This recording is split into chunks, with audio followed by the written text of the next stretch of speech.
റോമാലേഖനം 14 അധ്യായം അതിൻ്റെ 9 മുതൽ 12 വരെയുള്ള വാക്യങ്ങൾ വായിച്ചുകൊണ്ടാണ് ഇന്ന് വചനം പറയാൻ എനിക്ക് നിയോഗമുള്ളത്. റോമാലേഖനം 14 അധ്യായം 9 മുതൽ 12 വരെയുള്ള വാക്യങ്ങൾ. മരിച്ചവർക്കും ജീവിച്ചിരിക്കുന്നവർക്കും കർത്താവാകേണ്ടതിനല്ലോ ക്രിസ്തു മരിക്കുകയും ഉയർക്കുകയും ചെയ്തത്. എന്നാൽ നീ സഹോദരനെ വിധിക്കുന്നത് എന്ത്? അല്ല, നീ സഹോദരനെ ധിക്കരിക്കുന്നത് എന്ത്? നാം എല്ലാവരും ദൈവത്തിൻ്റെ ന്യായാസനത്തിന് മുമ്പാകെ നിൽക്കേണ്ടി വരും എന്നാണ്. എൻ്റെ മുമ്പിൽ എല്ലാ മുഴങ്കാലും മടങ്ങും, എല്ലാ നാവും ദൈവത്തെ സ്തുതിക്കും എന്ന് കർത്താവ് അരുളി ചെയ്യുന്നു എന്നെഴുതിയിരിക്കുന്നുവല്ലോ. ആകയാൽ നമ്മിൽ ഓരോരുത്തൻ ദൈവത്തോട് കണക്ക് ബോധിപ്പിക്കേണ്ടി വരും. ദൈവം ഈ വചനങ്ങളാൽ ഇന്ന് രാത്രി നമ്മോട് സംസാരിക്കട്ടെ. നമ്മുടെ ഹൃദയങ്ങളെ അതിനുവേണ്ടി നമുക്ക് ഒരുക്കാം. ആത്മാവ് എന്താണോ നമ്മൾ പറയാൻ ആഗ്രഹിക്കുന്നത് അത് കേൾക്കാനും സ്വീകരിക്കാനും നമുക്ക് ഒരുങ്ങാം. ബാക്കി നിങ്ങൾ കേട്ടല്ലോ. അതിനകത്ത് പറയുന്ന ഒരു 2 വാക്യം ഞാനൊന്ന് ഉദ്ധരിക്കുന്നു. 10-ാം വാക്യത്തിൽ നമ്മൾ വായിക്കുന്നു, നാം എല്ലാവരും ദൈവത്തിൻ്റെ ന്യായാസനത്തിന് മുൻപാകെ നിൽക്കേണ്ടി വരും. 12-ാം വാക്യം, ആകയാൽ നമ്മിൽ ഓരോരുത്തൻ ദൈവത്തോട് കണക്ക് ബോധിപ്പിക്കേണ്ടി വരും.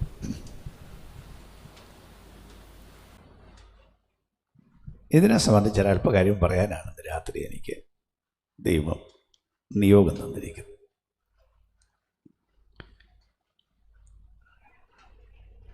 അപ്പോൾ എല്ലാവരും ദൈവത്തിൻ്റെ മുമ്പാകെ നിൽക്കേണ്ടി വരും. എല്ലാവരും അവിടെ പറഞ്ഞ നമ്മിൽ ഓരോരുത്തൻ, എല്ലാവരും നിൽക്കേണ്ടി വരും. നമ്മിൽ ഓരോരുത്തൻ ദൈവത്തോട് കണക്ക് ബോധിപ്പിക്കേണ്ടി വരും. അപ്പോൾ ഇതിൽ നൊഴിഞ്ഞിരിക്കാവുന്ന ഒരാളും അഖിലാണ്ടത്തിലില്ല. എല്ലാവരും ദൈവത്തിൻ്റെ മുമ്പിൽ വരണം. ഓരോരുത്തരും വന്ന് കണക്ക് പറയണം.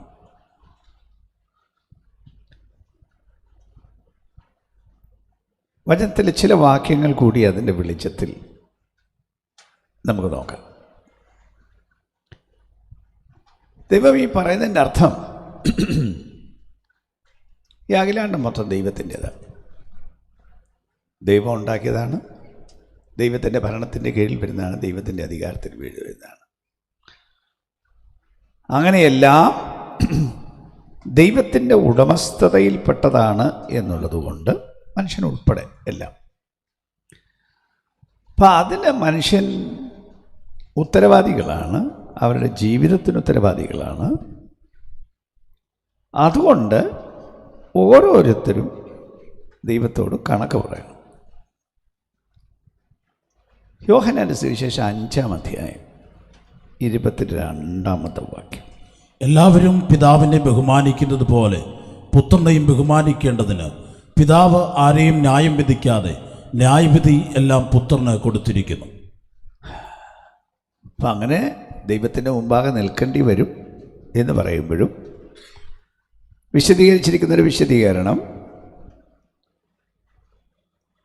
എല്ലാവരും പുത്രനെ, ക്രിസ്തുവിനെ ബഹുമാനിക്കേണ്ടതിന് ന്യായവിധിയെല്ലാം പുത്രന് കൊടുത്തിരിക്കുന്നു, യേശു ക്രിസ്തുവിന് കൊടുത്തിരിക്കുന്നു. 5-ാം അധ്യായത്തിൻ്റെ 10-ാം വാക്യം കൂടെ വായിക്കാം. 2 കൊരിന്ത്യർ 5-ാം അധ്യായത്തിൻ്റെ 10-ാം വാക്യം, അവനവൻ ശരീരത്തിലിരിക്കുമ്പോൾ ചെയ്തത് നല്ലതാകിലും തീയതാകിലും അതിന് തക്കവണ്ണം പ്രാപിക്കേണ്ടതിന് നാം എല്ലാവരും ക്രിസ്തുവിൻ്റെ ന്യായാസനത്തിനു മുമ്പാകെ വെളിപ്പെടേണ്ടതാകുന്നു. ഇതേ കാര്യത്തെക്കുറിച്ച് പറയുന്ന കൂടുതൽ വിശദീകരണങ്ങൾ പറയുന്ന മറ്റു വാക്യങ്ങളാണ്. അപ്പോൾ അവിടെ പറയുന്നത് ഓരോ മനുഷ്യരും അവനവൻ ജീവിച്ചിരിക്കുന്ന കാലത്ത് എന്ത് ചെയ്തു അതിന് തക്കവണ്ണം പ്രാപിക്കേണ്ടതിന് എല്ലാവരും ക്രിസ്തുവിൻ്റെ ന്യായാസനത്തിൻ്റെ മുൻപാകെ വെളിപ്പെടേണ്ടതാകുന്നു. അങ്ങനൊരു ന്യായാസനമുണ്ടെന്ന് ക്രിസ്തുവിൻ്റെ ന്യായാസനം. അപ്പോൾ എല്ലാവരും ചെല്ലണം, ഓരോരുത്തരും അവിടെ ചെല്ലണം. വെളിപ്പാട് പുസ്തകം 20-ാം അധ്യായം.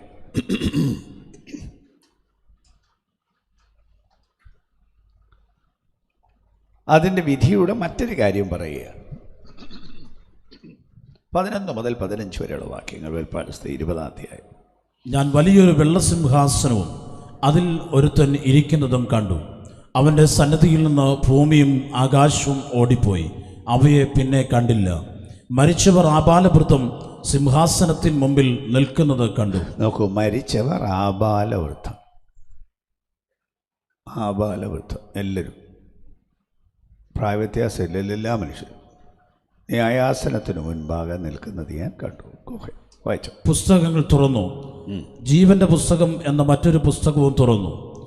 പുസ്തകങ്ങളിൽ എഴുതിയിരുന്നതിന് ഒത്തവണ്ണം മരിച്ചവർക്ക് അവരുടെ പ്രവൃത്തികൾക്കടുത്ത ന്യായവിധിയുണ്ടായി. മരിച്ചവർക്ക് അവരുടെ പ്രവൃത്തികൾക്കടുത്ത എന്ന് പറഞ്ഞാൽ പ്രവൃത്തികൾക്ക് തക്കതായ ന്യായവിധിയുണ്ടായി. സമുദ്രം തന്നിലുള്ള മരിച്ചവരെ ഏൽപ്പിച്ചു കൊടുത്തു. മരണവും പാതാളവും തങ്ങളിലുള്ള മരിച്ചവരെ ഏൽപ്പിച്ചു കൊടുത്തു. ഓരോരുത്തനും അവനവൻ്റെ പ്രവൃത്തികൾക്കടുത്ത വിധിയുണ്ടായി. മരണത്തെയും പാതാളത്തെയും തീപ്പൊയ്കയിൽ തള്ളിയിട്ടു. ഈ തീപ്പൊയ്ക രണ്ടാമത്തെ മരണം. വരാൻ പോകുന്ന വിധിയുടെ വിശദീകരണത്തിൻ്റെ ഓരോരോ ഭാഗമാണ്. ഞാൻ പിന്നെ അതിൻ്റെ വിശദീകരണം പറയാം. എന്നാലും ഈ വാക്യം ആദ്യം ഒന്ന് വായിച്ചു എന്ന് മാത്രമേ ഉള്ളൂ. 22-ാം അധ്യായം വെളിപ്പാട് പുസ്തകം, അതിൻ്റെ 12-ാമത്തെ വാക്യം. ഇതാ ഞാൻ വേഗം വരുന്നു, ഓരോരുത്തന് അവനവൻ്റെ പ്രവൃത്തിക്ക് തക്കവണ്ണം കൊടുപ്പാൻ പ്രതിഫലം എൻ്റെ പക്കലുണ്ട്. യേശു പറയാണ്, അവസാനം പറയാണ്, ഇതാ ഞാൻ വേഗം വരുന്നു. നോക്കുക പ്രയോഗം, ഓരോരുത്തന് അവനവൻ്റെ പ്രവൃത്തിക്ക് തക്കവണ്ണം കൊടുപ്പാൻ പ്രതിഫലം എൻ്റെ പക്കൽ ഉണ്ട്. ഒരല്പം കൂടെ വിശദീകരണത്തിന് വേണ്ടി റോമാലേഖനം 2-ാം അധ്യായം, അതിന് 4 മുതൽ 10 വരെയുള്ള വാക്യം. അല്ല, ദൈവത്തിൻ്റെ ദയ നിന്നെ മാനസാന്തരത്തിലേക്ക് നടത്തുന്നു എന്ന് അറിയാതെ നീ അവൻ്റെ ദയ, ക്ഷമ, ദീർഘശാന്തി എന്നിവയുടെ ഐശ്വര്യം നിരസിക്കുന്നുവോ? എന്നാൽ നിന്റെ കാഠിന്യത്താലും അനുതാപമില്ലാത്ത ഹൃദയത്താലും നീ ദൈവത്തിൻ്റെ നീതിയുള്ള വിധി വെളിപ്പെടുന്ന കോപ ദിവസത്തേക്ക് നിനക്ക് തന്നെ കോപം ചരതിച്ചു വയ്ക്കുന്നു. അവൻ ഓരോരുത്തന് അവനവൻ്റെ പ്രവൃത്തിക്ക് തക്ക പകരം ചെയ്യും. നല്ല പ്രവൃത്തിക്ക് വേണ്ടുന്ന സ്ഥിരത പൂണ്ട് തേജസ്സും മാനവും അക്ഷയതയും അന്വേഷിക്കുന്നവർക്ക് നിത്യജീവനും, ശാഠ്യം പൂണ്ട് സത്യം അനുസരിക്കാതെ അനീതി അനുസരിക്കുന്നവർക്ക് കോപവും ക്രോധവും കൊടുക്കും. തിന്മ പ്രവർത്തിക്കുന്ന ഏത് മനുഷ്യാത്മാവിനും കഷ്ടവും സങ്കടവും ആദ്യം യഹൂദനും പിന്നെ യവനനും വരും. നന്മ പ്രവർത്തിക്കുന്ന യവനും മഹത്വവും ബഹുമാനവും മാനവും സമാധാനവും ആദ്യം യഹൂദനും പിന്നെ യവനനും ലഭിക്കും. അപ്പം ഇതെല്ലാവർക്കും ഉള്ളൊരു കാര്യമാണെന്ന്. ഒരു ജാതിയോ ഒരു മതമോ ഒന്നും ഇതിനകത്ത് ബാധകമല്ല. അവിടെ നോക്കുക പറഞ്ഞ ആർക്കും. യഹൂദൻ എന്ന് പറയുന്ന പണ്ടത്തെ ആ ദൈവത്തിൻ്റെ സ്വന്തം ആളുകൾ എന്ന് പറയുന്ന ജാതി, ആ ജാതിയിൽപ്പെട്ടവരും അപ്പം ആ ജാതിയിൽപ്പെട്ടവരെ മാത്രമല്ല ഈ ദൈവം കൈകാര്യം ചെയ്യാൻ പോകുന്നത്. ഈ ദൈവം എല്ലാ മനുഷ്യരെയും കൈകാര്യം ചെയ്യും. അതാണ് വേദപുസ്തകം പറയുന്നത്. അപ്പോൾ തുടക്കത്തിൽ ഞാൻ ഇത്രയും വാക്യം വായിച്ച് കേൾപ്പിച്ച് ഞാൻ എൻ്റെ വിശദീകരണങ്ങളിലേക്ക് പോവാം. വേദപുസ്തകം മനുഷ്യനോട് പറയുന്ന വളരെ വളരെ പ്രധാനപ്പെട്ട ഒരു കാര്യം നമുക്ക് ആ വാക്യങ്ങൾ ഞാൻ ചിലതൊന്നുകൂടി ഉദ്ധരിക്കുന്നു. അവനവൻ ശരീരത്തിലിരിക്കുമ്പോൾ ചെയ്തത് നല്ലതാകലും തീയതാകലും അതിന് തക്കവണ്ണം പ്രാപിക്കേണ്ടതിന് നാം എല്ലാവരും ക്രിസ്തുവിൻ്റെ ന്യായാസനത്തിന് മുൻപാകെ വെളിപ്പെടേണ്ടതാകും. അപ്പോൾ മനുഷ്യൻ വളരെ ശ്രദ്ധിക്കേണ്ട ഒരു കാര്യമാണ്, എല്ലാ മനുഷ്യരും അറിയേണ്ട ഒരു കാര്യമാണ്. ഒന്നുകൂടെ പറയുന്നു, അതിൽ നിന്ന് ഒഴിഞ്ഞിരിക്കാൻ ഒരാളെയും മാറ്റി നിർത്തിയിട്ടില്ല. ഒരു ജാതിയില്ല, ഒരു പ്രായക്കാരുമില്ല, വെളിപ്പാട് പുസ്തകത്തിൽ വായിച്ചാൽ ആബാലവൃദ്ധം, കുട്ടികൾ ഉൾപ്പെടെ വയസ്സ് എന്നവർ വരെ എല്ലാ മനുഷ്യരെയും ഒരു ദിവസം ദൈവം മനുഷ്യരോട് അവരുടെ ജീവിതത്തിൻ്റെ കണക്ക് ചോദിക്കുമെന്ന്. അതിനുവേണ്ടി എല്ലാ മനുഷ്യരെയും ദൈവത്തിൻ്റെ മുമ്പാകെ കൊണ്ടുപോകും എന്ന്. അങ്ങനെ നമ്മളെല്ലാവരും പോകണമെങ്കിൽ അപ്പം അതിനും തയ്യാറാവണ്ടേ? കൊച്ചുകാര്യമല്ലല്ലോ, വലിയ കോടതി മുമ്പാകെ നിൽക്കുന്ന കാര്യമാണ് ഈ പറയുന്നത്. എല്ലാ രഹസ്യങ്ങളും അറിയുന്ന കോടതി മുമ്പാകെ നിൽക്കുന്ന കാര്യമാണ് പറയുന്നത്. അപ്പം എല്ലാ മനുഷ്യരും അങ്ങനെ ഒരു കാര്യത്തെ അഭിമുഖീകരിക്കണമെന്ന് തിരുവെഴുത്ത് പറയുന്നു. അങ്ങനെങ്കിൽ ഇതെല്ലാവരും അറിയണം, അതിൻ്റെ ഗൗരവം എന്താണെന്നറിയണം, അതിൻ്റെ പരിണിത ഫലങ്ങൾ എന്താണെന്നും അറിഞ്ഞിരിക്കണം. അല്ലെങ്കിൽ ഈ റോമാലേഖനത്തിൽ പറഞ്ഞ പോലെ കുറച്ച് പേർ കോപവും ക്രോധവും കിട്ടും. ദൈവത്തിൻ്റെ കോപം മനുഷ്യരുടെ മേൽ വരും, ദൈവത്തിൻ്റെ ക്രോധം വരും. കുറച്ച് പേർക്ക് മാനവും തേജസ്സും കിട്ടും. അപ്പം എല്ലാ മനുഷ്യരെയും ബാധിക്കുന്ന ഈ കാര്യത്തെക്കുറിച്ച് ഒരല്പം വിശദീകരണം ഈ തിരുവെഴുത്ത് പറയുന്നത് ഞാൻ ഒന്ന് വിശദീകരിക്കും. 22-ാം അധ്യായത്തിൻ്റെ 12-ാം വാക്യം വെളിപ്പാട് പുസ്തകം ഒന്നുകൂടെ വായിക്കുകയാണ്. ഇതാ ഞാൻ വേഗം വരുന്നു, ഓരോരുത്തന് അവനവൻ്റെ പ്രവൃത്തിക്ക് തക്കവണ്ണം കൊടുക്കേണ്ടതിന് പ്രതിഫലം എൻ്റെ പക്കൽ ഉണ്ട്. അപ്പോൾ യേശു വരുമ്പോഴാണ് ഈ സംഭവം. യേശു വരും എന്ന ഒരു സന്ദേശം പല പല പ്രാവശ്യം ഈ നാട്ടിലും വിളിച്ചു പറഞ്ഞിട്ടുണ്ട്. സുവിശേഷം പ്രസംഗിക്കുന്നിടത്തെല്ലാം പറയുന്നൊരു സന്ദേശമാണ്, പറയേണ്ട സന്ദേശമാണ്, യേശു തിരിച്ചു വരുമെന്ന്. അപ്പം ലോകം മൊത്തം അറിയേണ്ട ഒരു വലിയ സന്ദേശമാണ് യേശു മടങ്ങി വരും. യേശു കേവലം ഒരു മതത്തിൻ്റെ ആളല്ല. മതത്തിൻ്റെ ആളുകളായിട്ട് ആളുകൾ ധരിക്കുകയാണ്. യേശു ലോകത്തിൻ്റെ മുഴുവൻ സൃഷ്ടികർത്താവായ ഉടമസ്ഥനായ ദൈവമാണ്. ബാക്കി എല്ലാ മനുഷ്യരെ പോലെയോ ഉന്നതന്മാരെ പോലെയോ ദൈവങ്ങളെപ്പോലെയോ ഒരു ദൈവമല്ല യേശു. സകലത്തെയും ഉണ്ടാക്കിയവൻ, നിത്യനായ ദൈവം. ലോകത്തിലെ പൊതുമനുഷ്യർക്ക് അതറിയില്ല. അവർ വിചാരിക്കുന്നത് മറിയ എന്നൊരു സ്ത്രീയിൽ ഉരുവായ ഒരു മനുഷ്യനാണ് യേശു എന്നാണ് പൊതുലോകത്തിൻ്റെ ധാരണ. യേശു അങ്ങനെ ജഡത്തിൽ ശരീരത്തിൽ വന്നു എന്നുള്ളത് ശരിയാണ്. അങ്ങനെ ജനനം ഉണ്ടായി, സത്യമാണ്, അങ്ങനെ ഉണ്ടായി, ജനനം ഉണ്ടായി എന്നുള്ളത്. പക്ഷെ അങ്ങനെ ജനനം ഉണ്ടായത് കൊണ്ട് ഉണ്ടായ ആളല്ല യേശു. അവിടുന്ന് സകലത്തെ ഉണ്ടാക്കിയ ദൈവം മനുഷ്യരുടെ ആവശ്യത്തിന് വേണ്ടി ഒന്ന് തന്നെത്താൻ പരിമിതപ്പെടുത്തി ഭൂമിയിൽ മനുഷ്യനായി വന്നു എന്ന് മാത്രമേ ഉള്ളൂ. അല്ലാതെ മറിയയിലുള്ള ജനനത്താൽ ഉണ്ടായി വന്ന ആളല്ല എന്നൊരിക്കൽ കൂടെ ഞാൻ പറയുന്നു. എല്ലാ കാലത്തും ഉണ്ടായിരുന്നവൻ, അങ്ങനെ സകലത്തെയും ഉണ്ടാക്കിയ എല്ലാത്തിൻ്റെയും മീതെയുള്ള ദൈവമാണ് യേശു. എല്ലാത്തെയും ഉണ്ടാക്കിയ ദൈവം ഒന്നേ ഉള്ളൂ, അത് യഹോവയായ ദൈവം. എല്ലാ ദൈവങ്ങളും സൃഷ്ടി നടത്തിയിട്ടില്ല. സൃഷ്ടിക്കാനും വിധിക്കാനും എല്ലാത്തിനും അധികാരമുള്ളത് ഇതിനെ ഉണ്ടാക്കിയ ആ ദൈവം തന്നെ ഇതിനെ വിധിക്കും. അതിൻ്റെ ആൾ യേശുവാണ്. അതാണ് അവിടെ പറഞ്ഞിരിക്കുന്നത്, പിതാവ് ആരെയും ന്യായം വിധിക്കാതെ ന്യായവിധിയെല്ലാം പുത്രന് കൊടുത്തിരിക്കുന്നു. അപ്പം യേശു ഒരു ദിവസം വരും, ഇനിയൊരു ദിവസം. ആ യേശു വരുമ്പോൾ സംഭവിക്കുന്ന ഒത്തിരി കാര്യങ്ങളുണ്ട്. എങ്കിലും അതിൻ്റെ ഒരു പ്രധാന ചിന്തയാണ് ഇവിടെ പറയുന്നത്. അത് മനുഷ്യരോട് കണക്ക് ചോദിക്കാൻ വരിക. കണക്ക് ചോദിക്കാൻ വരുന്നു എന്ന് പറയുമ്പോൾ നമ്മൾ ഈ ഭൂമി താമസിക്കുന്നു. നമ്മൾ താമസിക്കുന്ന ഭൂമി നമ്മളാരും ഉണ്ടാക്കിയ ഭൂമിയല്ല. നമ്മുടെ അപ്പനപ്പന്മാരാരും ഉണ്ടാക്കിയ ഭൂമിയല്ല. അവരിതിനകത്ത് പാർത്തു എന്നുള്ളതേ ഉള്ളൂ, അവരിത് അനുഭവിച്ചു എന്നുള്ളതേ ഉള്ളൂ. നമ്മുടെ അപ്പനോ വല്യപ്പനോ ആയിരിക്കാം നമുക്ക് നമ്മുടെ വസ്തു തന്നത്, പക്ഷെ അവരുണ്ടാക്കിയതല്ല. ഇതിനുണ്ടാക്കിയ ഒരുത്തനുണ്ട്. നമുക്ക് സ്വന്തമായി നമ്മുടെ ഒരു ശരീരമുണ്ട്. പക്ഷെ ഈ ശരീരം സൃഷ്ടികർത്താവ് നിർമ്മിച്ചുണ്ടാക്കി തന്നതാണ്.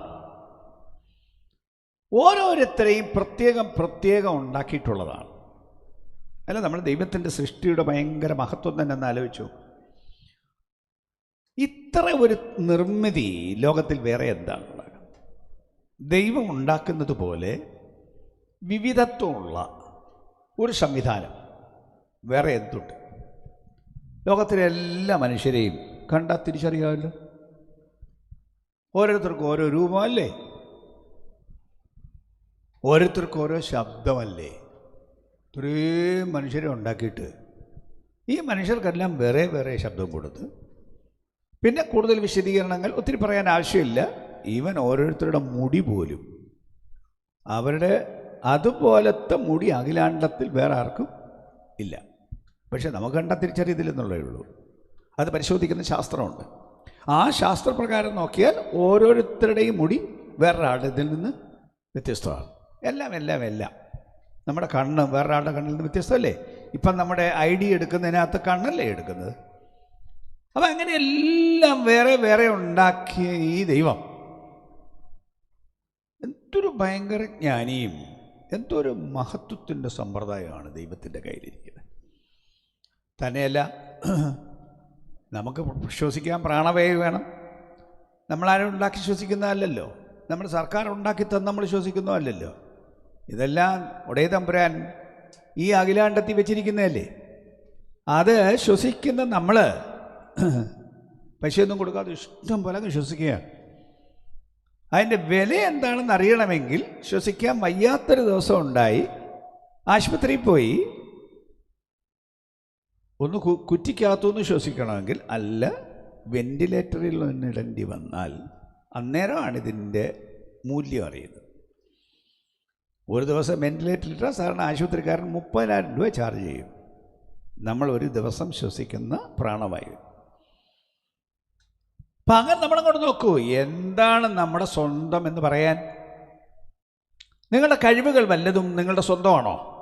നിങ്ങളുണ്ടാക്കിയതാണോ നിങ്ങളുടെ കഴിവുകൾ? എന്തെങ്കിലും നിങ്ങളുടെ തലച്ചോറ് നിങ്ങളുണ്ടാക്കിയതാണോ? നിങ്ങളുടെ അപ്പനും അമ്മയും ഉണ്ടാക്കിയതാണോ? അല്ലല്ലോ. അങ്ങനെ നമ്മളും നമ്മുടെ ശരീരവും നമ്മുടെ കഴിവുകളും തന്നെ എത്ര കാലം ജീവിക്കും എന്ന് പറയാൻ നമുക്കാർക്കുണ്ട് അധികാരമുണ്ടോ? ഒന്നുമില്ലല്ലോ. കാലം തന്നിരിക്കുന്നതും ദൈവമല്ലേ, ആരോഗ്യം തന്നിരിക്കുന്നതും ദൈവമല്ലേ. നല്ല പോലെ ആഹാരം കഴിച്ചു എന്നുള്ളത് കൊണ്ട് നിങ്ങൾ ആരോഗ്യവാനായിരിക്കും എന്നുള്ളതിന് വല്ലതും ഗ്യാരണ്ടി വല്ലതും ഉണ്ടോ? ഒന്നുമില്ലല്ലോ. നല്ലപോലെ തിന്ന് നടക്കുന്നവൻ പെട്ടെന്ന് ചിലപ്പോൾ തീർന്നു പോകുന്നില്ലേ? അപ്പം എല്ലാം ദൈവത്തിൻ്റെതാണ്. ഞാൻ ഒന്നുകൂടെ പറയുന്നു, താമസിക്കുന്ന ഭൂമി ഉൾപ്പെടെ ശരീരം ഉൾപ്പെടെ നമ്മൾ അനുഭവിക്കുന്ന സകലവും ദൈവത്തിൻ്റേതാണ് എങ്കിൽ, അല്ലാതെ വേറെ ആരുടെയാ? വേറെ ആരും ഒന്നും പറയാൻ പറ്റില്ലല്ലോ. അപ്പം ഇത് മുഴുവൻ ഉണ്ടാക്കിയ ഒരുത്തൻ ഇതെല്ലാം തന്നിരിക്കുമ്പോൾ മനുഷ്യൻ അതിന് കണക്ക് പറയണം എന്ന് പറയുമ്പോൾ അത് ന്യായമല്ലേ? ശരിയല്ലേ? യുക്തിയല്ലേ? അല്ല, അത്രയും അങ്ങോട്ട് ബോധ്യം വരുന്നില്ലെങ്കിൽ മൃഗങ്ങൾക്കും ഇതെല്ലാം ഉണ്ട്. മൃഗങ്ങൾക്കും ശരീരമുണ്ട്. ഇതെല്ലാം മൃഗങ്ങൾക്കും കിട്ടുന്നു, ശരിയാണ്. പക്ഷെ അതിൻ്റെ പ്രവൃത്തിക്കൊന്നും അതിന് ഉത്തരവാദിയല്ല എന്ന് ഞാൻ പറഞ്ഞാൽ, ഇപ്പം പാമ്പ് മനുഷ്യനെ കടിക്കുന്നു. പാമ്പ് മനുഷ്യനെ കടിക്കുന്നു എന്ന് പറയുമ്പോൾ പണ്ടാണെങ്കിൽ പാമ്പിനെ തല്ലിക്കൊല്ലുമായിരുന്നു. ഇപ്പോഴത്തെ ശരി സർക്കാരിൻ്റെ നിയമം അനുസരിച്ചാണെങ്കിൽ പാമ്പ് കടിച്ചാലും പാമ്പിനെ കൊല്ലാൻ പാടില്ല, പാമ്പിനെ പിടിക്കണം. സർക്കാരിനെ വിവരം അറിയിച്ച് ഫോറസ്റ്റ് ഡിപ്പാർട്ട്മെൻറ്റിനെ ഏൽപ്പിക്കണം.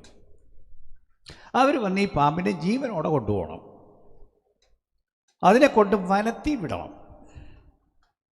എൻ്റെ ഭാഷയ്ക്ക് പറയാണ്, ഇനിയും കടിക്കേണ്ടവരെ കൂടെ കടിക്കണം. അപ്പോൾ അത് മനുഷ്യനെ കടിച്ചതിന് ഒരു ശിക്ഷയില്ല. കടിച്ച് ചത്തു, മനുഷ്യൻ ചത്തു, ഒരു ശിക്ഷയില്ല. അതേസമയം ഒരു മനുഷ്യൻ വേറൊരുത്തിനെ പള്ളു പറഞ്ഞു, അല്ലെങ്കിൽ ആക്ഷേപം ഉണ്ടാകത്തക്കവണ്ണം സംസാരിച്ചു, അദ്ദേഹത്തിന് കേസ് കൊടുക്കാം. കോടതി അദ്ദേഹത്തെ വിസ്തരിക്കും. മറ്റേയാളിൻ്റെ മാനത്തിന് കേടുവന്നു എന്ന് കണ്ടാൽ അദ്ദേഹത്തെ ശിക്ഷിക്കാം. വർത്താനം പറഞ്ഞതിന് കൊന്നാൽ, മനുഷ്യൻ വേറൊരുത്തനെ കൊന്നാൽ അത് കേട്ടാൽ നിങ്ങൾക്ക് എന്തു തോന്നും? അവനെ വെറുതെ വിടരുതെന്നല്ലേ തോന്നുള്ളൂ. ആന ഒരുത്തനെ ചവിട്ടിക്കൊന്നു, നിങ്ങൾക്ക് തോന്നിയോ ആനയെ കൊല്ലണമെന്ന്? തോന്നില്ലല്ലോ. എത്ര മനുഷ്യരെ ഇപ്പം ആന കൊല്ലുന്നു, ഈ വനത്തിൽ നിന്ന് പുറത്ത് വന്ന് ആന കൊല്ലുന്നു. ആർക്കും ഒരു പരാതിയില്ല. ഒരാനയും പിടിച്ച് ജയിലിലിട്ടില്ല, ഒരെണ്ണത്തെ അറസ്റ്റ് ചെയ്തിട്ടില്ല. അതേസമയം മനുഷ്യൻ ഇക്കറിയുന്ന ഏത് കാര്യത്തിനും കോടതി പോകേണ്ടി വരുന്നു, ശിക്ഷ കിട്ടുന്നു എന്ന് പറയുമ്പോൾ തന്നെ മനുഷ്യനറിയണമല്ലോ, മനുഷ്യൻ ബാക്കി ജന്തുക്കളെ പോലെ അല്ലെന്നും, മനുഷ്യൻ്റെ ജീവിതത്തിൽ എല്ലാത്തിനും താൻ ഉത്തരവാദിയാണ് എന്നും നമ്മുടെ ലോകം നമ്മളെ പഠിപ്പിക്കുന്നു, സർക്കാർ നമ്മെ പഠിപ്പിക്കുന്നു, കോടതി നമ്മെ പഠിപ്പിക്കുന്നു, സമൂഹം നമ്മെ പഠിപ്പിക്കുന്നു, സാമാന്യ ബുദ്ധി നമ്മളെ പഠിപ്പിക്കുന്നു. അതാണ് വേദപുസ്തകം ആത്യന്തികമായി പറയുന്നത്. ഭൂമിയിൽ എല്ലാത്തിനും നമ്മളെ കണ്ടുപിടിക്കാനും ശിക്ഷിക്കാനും സമ്പ്രദായമില്ല. ഒരാൾ ചെയ്യുന്ന എല്ലാ തെറ്റും കണ്ടുപിടിക്കാൻ ആർക്ക് പറ്റും? നമ്മുടെ കൂടെ അങ്ങ് നടക്കാൻ പറ്റുമോ പോലീസ്? അങ്ങനെ ആകുമ്പോൾ ഓരോ ആൾക്കും ഓരോ പോലീസ് വേണമല്ലോ. അല്ല, ആ പോലീസ് നമ്മുടെ തലയ്ക്കകത്തൂടെ പോകുന്ന ചിന്ത അറിയാൻ പോലീസിന് കഴിവുണ്ടോ? ഇല്ലല്ലോ. പോലീസുകാർ കുറച്ചല്ലേ ഉള്ളൂ. അപ്പം ഈ ഭൂമിയിലെ മനുഷ്യൻ ചെയ്യുന്ന പ്രവൃത്തികളെല്ലാം കണ്ടെത്താനും ശിക്ഷിക്കാനും അല്ല നന്മയ്ക്ക് പ്രതിഫലം കൊടുക്കാനും ഭൂമിയിൽ സംവിധാനമില്ല. എന്നാലും ഞാൻ ഒന്നുകൂടെ പറയുകയാണ്, ഈ കോടതി തന്നെ വെച്ചിരിക്കുന്നത് കണ്ടാൽ ഒന്ന് ചിന്തിച്ചാൽ അതിനകത്തൊരു തത്വമാണ്. എന്താണ് തത്വം? തെറ്റ് ചെയ്യുന്നവന് അർഹമായ ശിക്ഷ കൊടുക്കണം എന്നാണ് കോടതി പറയുന്നത്. അതിനെ കോടതി വെച്ചിരിക്കുന്നത്. മനുഷ്യരെല്ലാവരും ശരി ചെയ്തിട്ടാണോ അങ്ങനെ സംവിധാനം ഉണ്ടാക്കിയിരിക്കുന്നത്? അവിടെ ഇരിക്കുന്ന ന്യായാധിപരെല്ലാം ആത്യന്തികമായി ശരിയായതുകൊണ്ടാണോ അങ്ങനെ വിധി ഉണ്ടാവുന്നത്? ഒന്നുമല്ലല്ലോ. അങ്ങനെ സാധാരണ മനുഷ്യന് സർക്കാർ കൊടുത്ത അധികാരപ്രകാരം ഇങ്ങനെ വിധിക്കാനും അധികാരമുണ്ടെങ്കിൽ, സംവിധാനമുണ്ടെങ്കിൽ, അതുകൊണ്ട് തന്നെ നമ്മൾ ചിന്തിക്കേണ്ട ഒരു കാര്യം, ഈ പുസ്തകം പറയുന്ന സത്യമാണെന്നല്ലേ? ഓരോരുത്തന് അവനവൻ്റെ പ്രവൃത്തിക്ക് തക്കവണ്ണം കിട്ടണം എന്നുള്ളത് ന്യായമാണെന്നുള്ളത് ഞാൻ ഒന്നുകൂടെ പറയുന്നു. സാമാന്യ ബുദ്ധി പറയുന്നു, കോടതി സംവിധാനം പറയുന്നു, സമൂഹം പറയുന്നു. ആകയാൽ ഈ പുസ്തകം പറയുന്ന ഈ സത്യം ആത്യന്തിക സത്യമാണ്.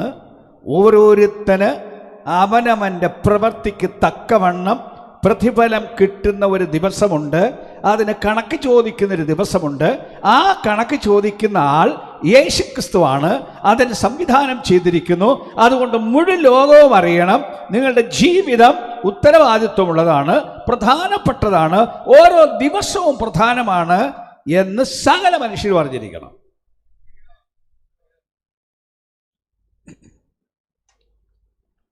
എന്താണ് സംഭവിക്കാൻ പോകുന്നത്? മുമ്പ് റോമാലേഖനത്തിൽ വായിച്ചതുപോലെ നന്മ ചെയ്തവർക്കും അവരെയും പിടികൂടും, തിന്മ ചെയ്യുന്നവരെയും പിടികൂടും. നന്മ ചെയ്യുന്നവർക്ക് അതിൻ്റെ നന്മയ്ക്ക് തക്കവണ്ണം അവർക്ക് സമ്മാനം കൊടുക്കും, പ്രതിഫലം കൊടുക്കും. തിന്മ ചെയ്യുന്നവർ, തെറ്റ് ചെയ്യുന്നവർക്ക് അതിന് തക്കവണ്ണം ശിക്ഷയും കൊടുക്കും. അവിടെ വായിച്ച കാര്യം, ദൈവത്തിൻ്റെ പക്കൽ മുഖപക്ഷം ഇല്ല.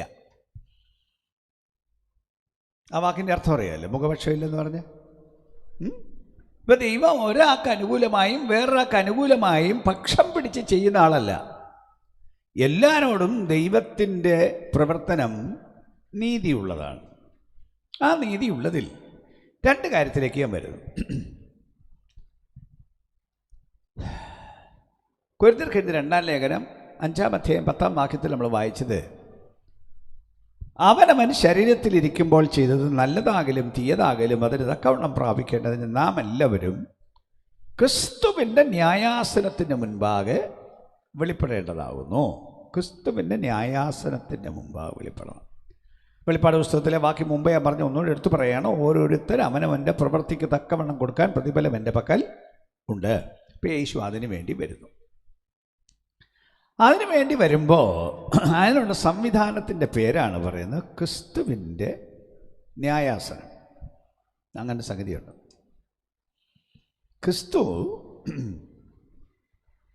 ന്യായാസനത്തിലിരിക്കും, സിംഹാസനത്തിലിരിക്കും, ന്യായം വിധിക്കുന്ന സിംഹാസനത്തിൽ ഇരിക്കും.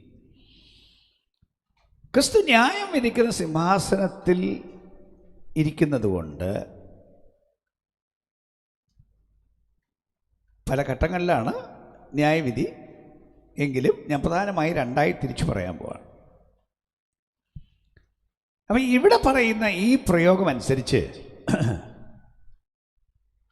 അതിന് ബാക്കി കൂടെ പറഞ്ഞാൽ, വെളിപ്പാട് പുസ്തകം 20-ാം അധ്യായത്തിൽ ക്രിസ്തു ഭൂമിയിലേക്ക് ഇറങ്ങി വരുന്നൊരു സമയം പറയും. അതിൻ്റെ 19-നുള്ള അധ്യായത്തിൽ 19-11 മുതൽ ഭൂമിയിലേക്ക് ഇറങ്ങി വരുന്ന സമയമാണ്. യേശു മേലോകത്തിൽ വന്ന് ആകാശത്തിൽ വന്ന് തൻ്റെ ആളുകളെ കൊണ്ടുപോകുന്നൊരു കാര്യമൊക്കെ നമ്മൾ കേട്ടിട്ടുണ്ട്. അങ്ങനെ കൊണ്ടുപോകും.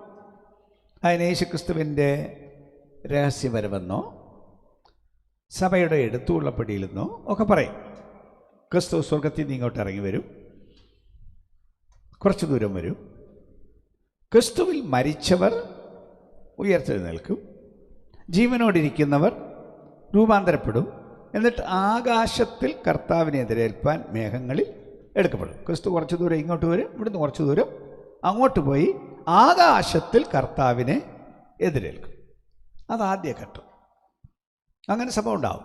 അതാണ് 1 തെസ്സലോനിക്കർ 4-ാം അധ്യായം 16-ഉം 17-ഉം വാക്യങ്ങൾ നമ്മൾ വായിക്കുന്നത്. അതാണ് ഈ ദൈവത്തിൻ്റെ ആളുകൾ കാത്തിരിക്കുന്നത്. ആ ദിവസത്തിന് വേണ്ടിയാണ്.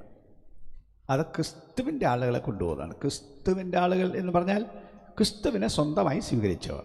ക്രിസ്തു അവരെ സ്വന്തമായിട്ട് എടുത്തു, അവരെയാണ് അത് പറയുന്നത്. അപ്പം ആ ആളുകളെ വെളിയിൽ കൊണ്ടുപോകും.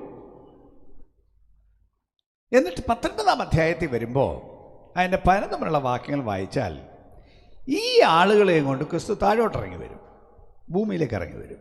ഈ കൊണ്ടുപോയ ആളുകളെയും കൊണ്ട് താഴെ ഭൂമിയിലേക്ക് വരും. അതാണ് വെളിപ്പാട് പുസ്തകം 19-ാം അധ്യായം 11 മുതൽ 15 വരെ അതിൻ്റെ വിശദീകരണമാണ്. എന്നിട്ട് അങ്ങനെ ഭൂമിയിലേക്ക് വരുമ്പോൾ സംഭവിക്കുന്ന കാര്യമാണ് 20-ാം അധ്യായത്തിൽ പറഞ്ഞിരിക്കുന്നത്. അതിനകത്ത് പറഞ്ഞിരിക്കുന്ന ഒരു കാര്യം 4-ാം വാക്യം, ഞാൻ ന്യായാസനങ്ങളെ കണ്ടു, അവയിൽ ഇരിക്കുന്നവർക്ക് ന്യായവിധിയുടെ അധികാരം കൊടുത്തു. അപ്പോൾ അവിടെ പറഞ്ഞിരിക്കുന്നത് ഞാൻ ന്യായാസനങ്ങളെ കണ്ടു. വാക്കിൽ ശ്രദ്ധിക്കണം, ന്യായാസനങ്ങൾ ബഹുവചനം. നേരത്തെ പറഞ്ഞ ക്രിസ്തുവിൻ്റെ ന്യായാസനം. എന്നാൽ ഇപ്പോൾ പറയുന്നത് ഞാൻ ന്യായാസനങ്ങളെ കണ്ടു, അവയിൽ ഇരിക്കുന്നവർക്ക് ബഹുവചനം ന്യായവിധിയുടെ അധികാരം കൊടുത്തു. അതായത് യേശു ഭൂമിയിലേക്ക് ഇറങ്ങി വരുമ്പോൾ അവരുടെ ആളുകളെ കൊണ്ടുവരുന്നു എന്ന് ഞാൻ പറഞ്ഞത്. വരുമ്പോൾ അവർക്ക് കുറേ അധികാരങ്ങൾ കൊടുക്കുമെന്ന്. അതിൽപ്പെട്ട ഒരധികാരമാണ് ന്യായാസനങ്ങളിലിരിക്കാനുള്ള അധികാരം, ന്യായവിധിയുടെ അധികാരം, അല്ലെങ്കിൽ ഭരണത്തിൻ്റെ അധികാരം. അങ്ങനെ ആളുകൾക്ക് ഭരണത്തിൻ്റെ അധികാരം കൊടുക്കുന്നു. ഇപ്പം ആളുകളെ വിധിക്കും, ആളുകളെ ഭരിക്കും, അങ്ങനെയുള്ള സമ്പ്രദായങ്ങളുണ്ട്. അതായത് കൊരിന്ത്യർ ലേഖനത്തിൽ നമ്മൾ വായിക്കുന്നത് 1 കൊരിന്ത്യർ 6-ാം അധ്യായത്തിൻ്റെ 2-ാം വാക്യം 3-ാം വാക്യമൊക്കെ വായിക്കുമ്പോൾ അവിടെ പറയുന്നത് നിങ്ങൾ ലോകത്തെ വിധിക്കും എന്ന് അറിയുന്നില്ലയോ. വിശുദ്ധന്മാർ. അടുത്ത വാക്യം പറഞ്ഞത്, നിങ്ങൾ ദൂതന്മാരെ വിധിക്കും എന്ന് അറിയുന്നില്ലയോ? അപ്പം മനുഷ്യർക്ക് കൊടുക്കുന്ന അധികാരത്തെക്കുറിച്ച് പറയുകയാണ്. അവർ മനുഷ്യരെ വിധിക്കും, അവർ ദൂതന്മാരെയും വിധിക്കും. അപ്പോൾ അവർക്ക് അവകാശങ്ങളും അധികാരങ്ങളും ഉണ്ടാവും ഈ തിരിച്ചു വരുന്ന സമയം. അത് എന്തിൻ്റെ വെളിച്ചത്തിലാണ് ഇത് ചെയ്യുന്നത്? അതായത് യേശു ഭൂമിയിൽ വന്ന്, വേദപുസ്തകം പറയുന്ന 1000 ആണ്ട് ഭൂമിയിൽ അക്ഷരാർത്ഥത്തിൽ ഭരിക്കും. യേശു രാജാവായിരിക്കും. യേശുവിൻ്റെ കൂടെ ഉള്ള ആളുകൾ ഭൂമിയെ ഭരിക്കും 1000 ആണ്ടേക്ക്. അപ്പം ആ 1000 ആണ്ട് വാസ്തവത്തിൽ പരമസുന്ദര ഭരണമാണ്. ദൈവം നേരിട്ട് ഭരിക്കുന്ന കാലമാണ്. യേശുവാണ് രാജാവ്.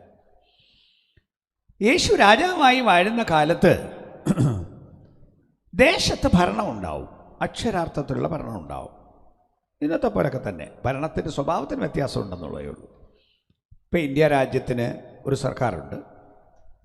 അത് സ്റ്റേറ്റ് തിരിച്ച് വേറെ ഭരണമുണ്ട്, ജില്ല തിരിച്ച് ഭരണമുണ്ട്, പിന്നെ താലൂക്ക് തിരിച്ച് ഭരണമുണ്ട്, പഞ്ചായത്ത് തിരിച്ച് ഭരണമുണ്ട് എന്നൊക്കെ പറയുന്ന പോലെ ഭരണം യേശുവിൻ്റെ ഭരണകാലത്തുണ്ടെന്നാണ് വേദപുസ്തകം പറയുന്നത്. അപ്പം അങ്ങനെ അവിടുത്തെ ആളുകൾക്ക് ഭരണം കൊടുക്കുന്നൊരു കാലം ഉണ്ടാവും. പക്ഷെ ആർക്കാണ് ഈ ഭരണം കൊടുക്കുന്നത് എന്നുകൂടി ഒന്ന് ശ്രദ്ധിക്കേണ്ടതാണ്. കൊടുക്കുന്ന അവനവൻ്റെ പ്രവൃത്തിക്ക് തക്ക പ്രതിഫലം എന്ന് പറഞ്ഞിരിക്കുന്നതിൻ്റെ ഒരു ഭാഗമാണ് ഞാനീ പറഞ്ഞ ഭരണം. മനുഷ്യരെ, ലോകത്തെ, ദേശത്തെ ഭരിക്കാനുള്ള ഭരണം. ചുരുളത്തെളിച്ച് പറഞ്ഞാൽ ചിലർ താലൂക്ക് തഹസീൽദാർമാരായിരിക്കും, കുറച്ച് പേര് ജില്ലാ കളക്ടർമാരായിരിക്കും, കുറച്ച് പേര് ഗവർണർമാരായിരിക്കും, പിന്നെ പഞ്ചായത്ത് ഓഫീസർമാരായിരിക്കും, വില്ലേജ് ഓഫീസർമാരായിരിക്കും. അങ്ങനെ ഓരോരോ അധികാരത്തിലേക്ക് ആളുകൾ വരും. എന്തിൻ്റെ വെളിച്ചത്തിലാണെന്ന് ലൂക്കോസിൻ്റെ സുവിശേഷം 19-ാം അധ്യായത്തിൽ വിശദീകരിക്കുന്നൊരു ഭാഗം. അവിടെ പറഞ്ഞിരിക്കുന്നത്, യേശു ചില ഉപമകൾ പറഞ്ഞിട്ടുണ്ട്. ആ ഉപമകൾ വരാനുള്ള ദൈവരാജ്യത്തെക്കുറിച്ചുള്ളതാണ്. ഈ ഉപമകളൊക്കെ ഏറെക്കുറെയല്ല, യേശു പറഞ്ഞതല്ല. അതിനകത്തൊരു കാര്യം പറഞ്ഞിരിക്കുന്നത്, ഒരു മനുഷ്യൻ ദൂരദേശത്തേക്ക് പോയി അധികാരം പ്രാപിച്ച് രാജാവായി വരാൻ വേണ്ടി പോയതാണ്. അങ്ങനെ പോയപ്പോൾ തൻ്റെ ദാസന്മാരെ വിളിച്ച്, വലിയ പണക്കാരനാണ്, തൻ്റെ ജോലിക്കാരെ ഓരോരുത്തരെയും വിളിച്ച് കുറേശ്ശെ പൈസ കൊടുത്തു. പൈസ കൊടുത്തിട്ട് പറഞ്ഞു, പോയി വ്യാപാരം ചെയ്യണം, വ്യാപാരം ചെയ്ത് ലാഭം ഉണ്ടാക്കണം എന്ന് പറഞ്ഞു. അവർ പൈസ വാങ്ങിച്ചു. അപ്പോൾ ഈ ഉടമസ്ഥൻ അല്ലെങ്കിൽ ആ യജമാനൻ ദൂരദേശത്ത് പോയി ഒത്തിരി കാലം കഴിഞ്ഞാണ് വരുന്നത്. അപ്പോൾ അതിൽ ഒരാൾ പോയി പണി ചെയ്ത് അദ്ദേഹം ഇപ്പോൾ ഒരു താലന്തെന്ന് അവിടെ പറഞ്ഞിട്ടില്ല, എങ്കിലും ഒരു പണം, നമ്മുടെ വേറൊരു ഭാഷ നമുക്കറിയാം, നമ്മൾ വേദപുസ്തകത്തിൽ കേട്ടൊരു ഭാഷയ്ക്ക് ഒരു താലന്ത് കിട്ടിയെന്നിരിക്കട്ടെ. താലന്തെന്നല്ല അവിടെ പറഞ്ഞിരിക്കുന്ന വാക്യം, എങ്ങനെ ഞാൻ എടുത്ത് പറയുന്നു.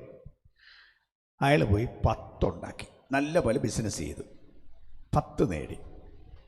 അപ്പോൾ യജമാനൻ വന്നു. കുറേ കാലം കഴിഞ്ഞ് വന്നപ്പോൾ എല്ലാവരും തിരിച്ച് വിളിച്ച് കണക്ക് ചോദിച്ചു, എവിടെ പൈസ എന്ന്, ബിസിനസ് ചെയ്തോ എന്താണെന്ന് ചോദിച്ചപ്പോൾ അയാൾ വന്ന് പറയുകയാണ്, എന്നെ 1 ഏൽപ്പിച്ചത്, ഞാൻ 10 നേടി. അപ്പോൾ അയാളോട് പറഞ്ഞു, നീ 10 പട്ടണത്തിന് അധികാരിയായിരിക്കും. മറ്റൊരുത്തം വന്നു. അയാൾ വന്ന് പറഞ്ഞു, ഞാൻ 5 നേടി, 1 കൊണ്ട് ബിസിനസ് ചെയ്ത് 5 നേടി. അയാളോട് പറഞ്ഞു, നീ 5 പട്ടണത്തിന് അധികാരിയായിരിക്കുക. അപ്പം എല്ലാവർക്കും ഒരുപോലെ അല്ല. ഓരോരുത്തൻ അവനവൻ്റെ പ്രവർത്തിക്ക് തക്കവണ്ണം. അയാൾ 10 നേടി, അയാൾക്ക് 10 പട്ടണം. വേറൊരുത്തൻ 5 നേടി, അവന് 5 പട്ടണം. വേറൊരുത്തൻ വന്ന് പറഞ്ഞു, കർത്താവേ, നീ വലിയ കർശനക്കാരനായ മനുഷ്യനാണെന്ന് എനിക്കറിയാം. ബിസിനസ് ചെയ്ത് പൊളിഞ്ഞു പോയെങ്കിൽ നീ എന്നെ വെറുതെ വിടില്ല. നിൻ്റെ കാശ് വാങ്ങിച്ച് നീ എന്നെ വിടുകയുള്ളൂ. അതുകൊണ്ട് ഞാൻ പേടിച്ചു. ബിസിനസ്സിൽ ചിലപ്പോൾ ജയവും തോൽവിയൊക്കെ ഉണ്ടാവല്ലോ. ബിസിനസ് തോക്കാൻ വേണ്ടിയല്ല, ബിസിനസ് ജയിക്കാൻ വേണ്ടിയാണ്. പൈസ ഉണ്ടാക്കാൻ വേണ്ടിയാണ് ആൾ ബിസിനസ് തുടങ്ങുന്നത്. അല്ലാതെ പൊളിയാൻ വേണ്ടി ബിസിനസ് ചെയ്തവരാരാ? പൊളിഞ്ഞു പോയ കുറേ പേരുണ്ടെന്നുള്ളത് ശരിയാണ്. എന്നിരിക്കലും ഇയാൾ പേടിച്ചു. ഇയാൾ പറഞ്ഞു, ഞാൻ ആ പൈസ കൊണ്ടുപോയി സൂക്ഷിച്ചു വെച്ചിട്ടുണ്ട്, ഞാൻ തൊട്ടിട്ടില്ല, ഭദ്രമായിട്ട് വെച്ചിട്ടുണ്ട്. എനിക്ക് വീട്ടിൽ വലിയ അത്യാവശ്യം വന്നു, പക്ഷേ എന്നിട്ട് ഞാൻ പൈസ എടുത്തില്ല. പിള്ളേരെ പള്ളിക്കൂടത്തിൽ വിടണമായിരുന്നു, പൈസ ഇല്ലായിരുന്നു, എന്നിട്ടും ഞാൻ എടുത്തില്ല. പെണ്ണിനെ കെട്ടിക്കേണ്ട ആവശ്യം വന്നു, ഭയങ്കര ആവശ്യം വന്നു, എന്നിട്ടും ഞാൻ ഈ പൈസ എടുത്തില്ല. കാരണം നീ എപ്പോഴാണ് വരുന്നതെന്ന് അറിയത്തില്ല, വന്ന് നിൻ്റെ പൈസ എടുത്തു പോയെങ്കിൽ പിന്നെ ആകെ പ്രശ്നമാകും. അതുകൊണ്ട് ഞാൻ സൂക്ഷിച്ചു വെച്ചിട്ടുണ്ട്. അവനോട് പറഞ്ഞ മറുപടി എന്തെന്നറിയോ? എടാ മടിയ, നിനക്ക് ബിസിനസ് അറിയത്തില്ലെങ്കിൽ ബിസിനസ് അറിയാവുന്ന മനുഷ്യർ നാട്ടിലുണ്ടായിരുന്നു. ആ നാട്ടുകാരുടെ കയ്യിൽ, ബിസിനസ് അറിയാവുന്നവരുടെ കയ്യിൽ എൻ്റെ പൈസ കൊടുത്തിരുന്നെങ്കിൽ അവർ ബിസിനസ് ചെയ്ത് എനിക്ക് ലാഭം തന്നേനെ ഇല്ലേ? അങ്ങനെ നാട്ടിൽ ബിസിനസ്സുകാരില്ലേ? ചില ദേശക്കാരുണ്ട് പ്രത്യേകിച്ച്. അവർ പൈസ പലിശയ്ക്ക് കൊടുക്കുന്ന ആളുകളാണ്. അവരുടെ പ്രധാന ബിസിനസ് എന്നാണ് കച്ചവടം ചെയ്യുന്നവർക്ക് പൈസ കൊടുക്കും. എന്നിട്ട് എല്ലാ ദിവസവും പോയി വൈകിട്ട് ചെന്ന് അവർക്ക് കിട്ടാനുള്ളത് കളക്ട് ചെയ്യും. അങ്ങനെ അതുകൊണ്ട് പൈസ കൊണ്ട് ബിസിനസ് ചെയ്യുന്ന ആളുകൾ ഇന്ത്യ രാജ്യത്ത് ചില പ്രത്യേക വർഗ്ഗക്കാരുണ്ട്. ഇതിനകത്ത് പേര് ഞാൻ പറയുന്നില്ല. അപ്പോൾ അങ്ങനെ അല്ലെങ്കിൽ തന്നെ നമ്മുടെ നാട്ടിലും പൈസ പലിശ കൊടുക്കുന്നവരില്ലേ? നല്ല പലിശ വാങ്ങിക്കില്ലേ? ഗവൺമെൻറ്റിൽ നിന്നോ ബാങ്കിൽ നിന്നോ ഒക്കെ ലോൺ എടുക്കുമ്പോഴല്ലേ ഇച്ചിരി പലിശ കുറവുള്ളൂ. അല്ലാതെ പിന്നെ പ്രൈവറ്റിൽ നിന്ന് എടുക്കാൻ പോയാൽ മുട്ട പലിശ കൊടുക്കണ്ടേ? അങ്ങനെ പലിശ കൊടുക്കാൻ നിർവാഹമില്ലാതെ വസ്തു ഈട് വെച്ചത് പോയോ എത്ര മനുഷ്യരുണ്ട് കഷ്ടത്തിൽ നഷ്ടത്തിലായ. അപ്പോൾ യേശു പറഞ്ഞ ഇതാണ്, എൻ്റെ പൈസ ബിസിനസ് ചെയ്യാൻ തന്നാണ്, അല്ലാതെ നിനക്കൊണ്ട് ഒളിച്ചു വെക്കാൻ തന്നതല്ല. ഒളിച്ചു വെച്ചാൽ അവനോട് പറഞ്ഞു, ഞാൻ എൻ്റെ പൈസ വാങ്ങിച്ചേനെ, പക്ഷെ എനിക്ക് കുറഞ്ഞ പക്ഷം പലിശയെങ്കിലും കിട്ടണം. ലാഭം ബിസിനസ് ചെയ്ത് ലാഭം ഉണ്ടാക്കേണ്ടതാണ്, കുറഞ്ഞ പക്ഷം പലിശയെങ്കിലും കിട്ടിയേക്കുള്ളൂ. വിട്ടില്ലവനെ. എന്താണ് യേശു ഈ പറഞ്ഞതിൻ്റെ അർത്ഥം? അവിടുത്തെ സംവിധാനം പറഞ്ഞതാണ്. എന്താണ് അവിടുത്തെ സംവിധാനം? നമ്മുടെ കയ്യിൽ ഇപ്പോൾ പൈസ തന്നെന്നുള്ളതല്ല, പൈസയേക്കാൾ വലുത് ഞാൻ മുമ്പ് പറഞ്ഞ പോലെ നമ്മുടെ കയ്യിലുള്ളതെല്ലാം ദൈവത്തിൻ്റെ വകയല്ലേ? വല്ലതും സ്വന്തമായിട്ടുണ്ടോ? ഇല്ലല്ലോ. പഠിക്കാൻ തലച്ചോറ് തന്നതും ബുദ്ധി തന്നതും ദൈവമല്ലേ? ശരീരത്തിൽ ആരോഗ്യം തന്നിരിക്കുന്നത് ദൈവമല്ലേ? ഓരോരുത്തർക്ക് ഓരോ തരം പ്രത്യേക വാസനകൾ കൊടുത്തിട്ടില്ലേ, കഴിവുകൾ കൊടുത്തിട്ടില്ലേ? അത് വേറൊരാൾക്കില്ലല്ലോ. ചിലർക്ക് ഒരു എഞ്ചിനീയറിംഗ് സ്കില്ലായിരിക്കും, വേറൊരാൾക്ക് അധ്യാപകനായിരിക്കും, വേറൊരാൾ സയൻറ്റിസ്റ്റായിരിക്കും, അങ്ങനെ ഓരോന്നോരോന്ന്, ചിലർക്ക് കളയ്ക്കാനായിരിക്കും, എന്തു ആയിക്കോട്ടെ. ഓരോരുത്തർ കഴിവുകൾ കൊടുത്തിരിക്കുന്നു. ഈ കഴിവ് ഉപയോഗിക്കാനുള്ളതാണ്. എല്ലാവരുടെയും കഴിവ് അലസമായി വെച്ചേക്കാനുള്ളതല്ല, ഉപയോഗിക്കാനുള്ളതാണെന്ന് പറയുമ്പോഴും ഒന്നുകൂടെ എനിക്ക് എടുത്തു പറയണം, നിങ്ങൾക്ക് ഉപജീവിക്കാൻ വേണ്ടി മാത്രമാണോ ഈ കഴിവ്? നിങ്ങളുടെ കഴിവെന്ന് നിങ്ങൾക്കാണ്, പക്ഷേ ഇതിന് ഉടമസ്ഥനില്ലേ? തന്ന ഒരുത്തനില്ലേ? ആ തന്ന ആളിന് ഇതുകൊണ്ട് ലാഭം ഉണ്ടാക്കണമെന്നാണ് തന്ന ആളിൻ്റെ നിർബന്ധം. നിങ്ങൾക്ക് മാത്രം ജീവിക്കാനല്ല. അപ്പം അങ്ങനെ വരും. അതാണ് ഈ വ്യാപാരം എന്ന് പറയുന്നതിൻ്റെ അർത്ഥം. തന്ന കഴിവുകൾ ഉപയോഗിച്ച് സമൂഹത്തിന് നന്മയുണ്ടാവണം. അല്ലാതെ അവനവന് നേട്ടമുണ്ടാക്കാൻ മാത്രം ജീവിക്കുന്ന ജീവിതം ദൈവത്തോടു കൂടെയുള്ള ജീവിതമല്ല. ആ തൻകാര്യം, ആ സ്വാർത്ഥത ദൈവവുമായി പൊരുത്തപ്പെടുന്നതല്ല. അപ്പം അങ്ങനെ ദൈവം ഈ കഴിവ് തന്നെങ്കിൽ, ഞാൻ ഒന്നുകൂടെ പറയുന്നു, ദൈവത്തിന് തിരിച്ചു കൊടുക്കണം. ഞാൻ ദൈവത്തിന് നമ്മുടെ കയ്യിൽ നിന്ന് പൈസ വാങ്ങി ജീവിക്കേണ്ട കാര്യമില്ല. നമ്മൾ ആഹാരം കൊടുത്ത് തിന്നത്തക്ക ദൈവമല്ല നമ്മളീ പറയുന്ന ദൈവം. നമ്മൾ ദൈവത്തെ തുണി ഉടിപ്പിക്കാൻ ദൈവത്തിന് കൊടുക്കേണ്ട കാര്യം ഇല്ല. ദൈവത്തിന് അങ്ങനെ തുണി ആവശ്യമുള്ള ദൈവമല്ല. മനുഷ്യൻ്റെ ആഹാരമാകട്ടെ, മനുഷ്യൻ്റെ സഹായമാകട്ടെ, ഒന്നും ഈ ദൈവത്തിന് ആവശ്യമില്ല. പക്ഷേ ദൈവം വച്ചൊരു വ്യവസ്ഥിതിയുണ്ട്. ആ വ്യവസ്ഥിതി എന്തെന്ന് വെച്ചാൽ, ഒരിക്കൽ യേശു പറഞ്ഞ മറ്റൊരു ഉപമ. ആളുകളെ രണ്ട് കൂട്ടരായിട്ട് നിർത്തി. ഒരാ കൂട്ടരെ വലത്ത് നിർത്തി, ഒരു കൂട്ടരെ ഇടത്ത് നിർത്തി. എന്നിട്ട് വലത്ത് നിർത്തിയവരോട് പറയുകയാണ്, എനിക്ക് വിശന്നു, നിങ്ങൾ എനിക്ക് ഭക്ഷിക്കാൻ തന്നു. എനിക്ക് ദാഹിച്ചു, നിങ്ങൾ എനിക്ക് കുടിക്കാൻ തന്നു. ഞാൻ രോഗിയായിരുന്നു, നിങ്ങൾ എന്നെ കാണാൻ വന്നു. ഞാൻ തടവിലായിരുന്നു, നിങ്ങൾ എന്നെ സന്ദർശിച്ചു, എന്നെ സഹായിച്ചു. അപ്പോൾ അവർ പറയുകയാണ്, കർത്താവേ, ഞങ്ങൾ ഒരിക്കലും അങ്ങനെ കണ്ടിട്ടില്ല. അങ്ങനെ വിശന്ന് കണ്ടിട്ടില്ല, ഇതൊന്നും തന്നിട്ടില്ല. അങ്ങ് നഗ്നനായിരുന്നു ഞങ്ങൾ കണ്ടിട്ടില്ല, ഉടുപ്പിക്കാൻ വന്നില്ല, കാരാഗ്രഹത്തിൽ വന്നില്ല, അങ്ങനൊന്നും സംഭവിച്ചിട്ടില്ലല്ലോ. മത്തായി 25-ാം അധ്യായത്തിലെ കാര്യമാണ് ഞാൻ പറയുന്നത്. പറഞ്ഞ മറുപടി എന്തെന്നറിയാമോ? എൻ്റെ ഈ ഏറ്റവും ചെറിയവരിൽ ഒരുത്തന് നീ ചെയ്തതെല്ലാം എനിക്കാണ് ചെയ്തത്. ഇടത്തുള്ളവരോട് പറയുകയാണ്, എനിക്ക് വിശന്നു, നിങ്ങൾ ഭക്ഷിക്കാൻ തന്നില്ല. എനിക്ക് ദാഹിച്ചു, നിങ്ങൾ എനിക്ക് കുടിക്കാൻ തന്നില്ല. ഞാൻ നഗ്നനായിരുന്നു, നിങ്ങൾ എന്നെ ഉടുപ്പിച്ചില്ല. ഞാൻ രോഗിയും തടവിലുമായിരുന്നു, നിങ്ങൾ എന്നെ കാണാൻ വന്നില്ല. അപ്പോൾ അവർ പറയാണ്, കർത്താവേ, അങ്ങേ കണ്ടെങ്കിൽ ഞങ്ങൾ വരാതിരിക്കൂ? ഞങ്ങൾ ഒരിക്കലും അങ്ങനെ കണ്ടിട്ടില്ല. കണ്ടെങ്കിൽ അന്നേരം ഞങ്ങൾ ഓടിയെത്തിയനെ. എന്താണ് മറുപടി പറഞ്ഞത്? എൻ്റെ ഈ ചെറിയവരിൽ ഒരുത്തന് നിങ്ങൾ ചെയ്യാഞ്ഞതെല്ലാം എനിക്കാണ് ചെയ്യാഞ്ഞത്. ഭൂമിയിൽ നമുക്ക് ജീവിക്കാൻ അനുവദിക്കുന്നതും നമുക്ക് കഴിവുകൾ തന്നിരിക്കുന്നതും സ്വന്തം നേട്ടത്തിന് വേണ്ടി മാത്രം തന്നിരിക്കുന്നതല്ല എന്നും തനിക്കും തൻ്റെ കുടുംബത്തിനും വേണ്ടി മാത്രമുള്ളതല്ല എന്നും ഈ പുസ്തകം തെളിച്ചു പറയും. ലോകത്തിലെ സമൂഹം പൊതുവെ സ്വാർത്ഥതയുടെ സമൂഹമാണ്. എങ്ങനെയും തൻകാര്യം കാണണം, ആരെ പറ്റിച്ചും തൻകാര്യം കാണണം, എങ്ങനെയും പിടിച്ചു വാങ്ങണം, ചതിക്കണം, വഞ്ചിക്കണം. ഇതെല്ലാം ലോകത്തിൻ്റെ സ്വഭാവമായിരിക്കുമ്പോൾ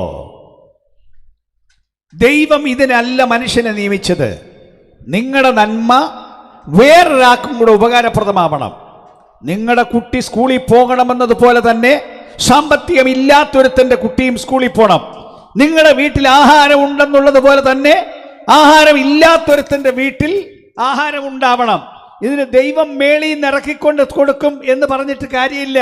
ദൈവം മേളിൽ നിന്ന് ഇറക്കിക്കൊണ്ട് വരികയല്ല, അവനവൻ്റെ വീട്ടിൽ തന്നിരിക്കുന്ന മറ്റുള്ളവർ കൂടെ കൊടുക്കാൻ ദൈവം സംവിധാനം ചെയ്തിരിക്കുന്നു. അത് ചെയ്യാത്തവനെ ഒരു ദിവസം വിളിച്ചു നിർത്തി കണക്ക് ചോദിക്കുമെന്നും സമൂഹത്തിന് ചെയ്യേണ്ട നന്മകൾ ചെയ്യാത്തവർ ദൈവത്തിൻ്റെ മക്കളെന്നും പറഞ്ഞ് നടന്നിട്ട് എല്ലാ പ്രതിഫലവും അനുഗ്രഹവും ഉണ്ടെന്ന് ധരിച്ചാൽ തെറ്റുപറ്റി. അവനവൻ ശരീരത്തിലിരിക്കുമ്പോൾ ചെയ്തത് നല്ലതാകിലും തീയതാകിലും അതിന് തക്കവണ്ണം പ്രാപിക്കേണ്ടതിന് മനുഷ്യൻ ക്രിസ്തുവിന്റെ ന്യായാസനത്തിന് മുൻപാകെ വെളിപ്പെടേണ്ടി വരും. അവിടെ എനിക്ക് ഒരു കാര്യം കൂടി ചേർത്ത് പറയണം.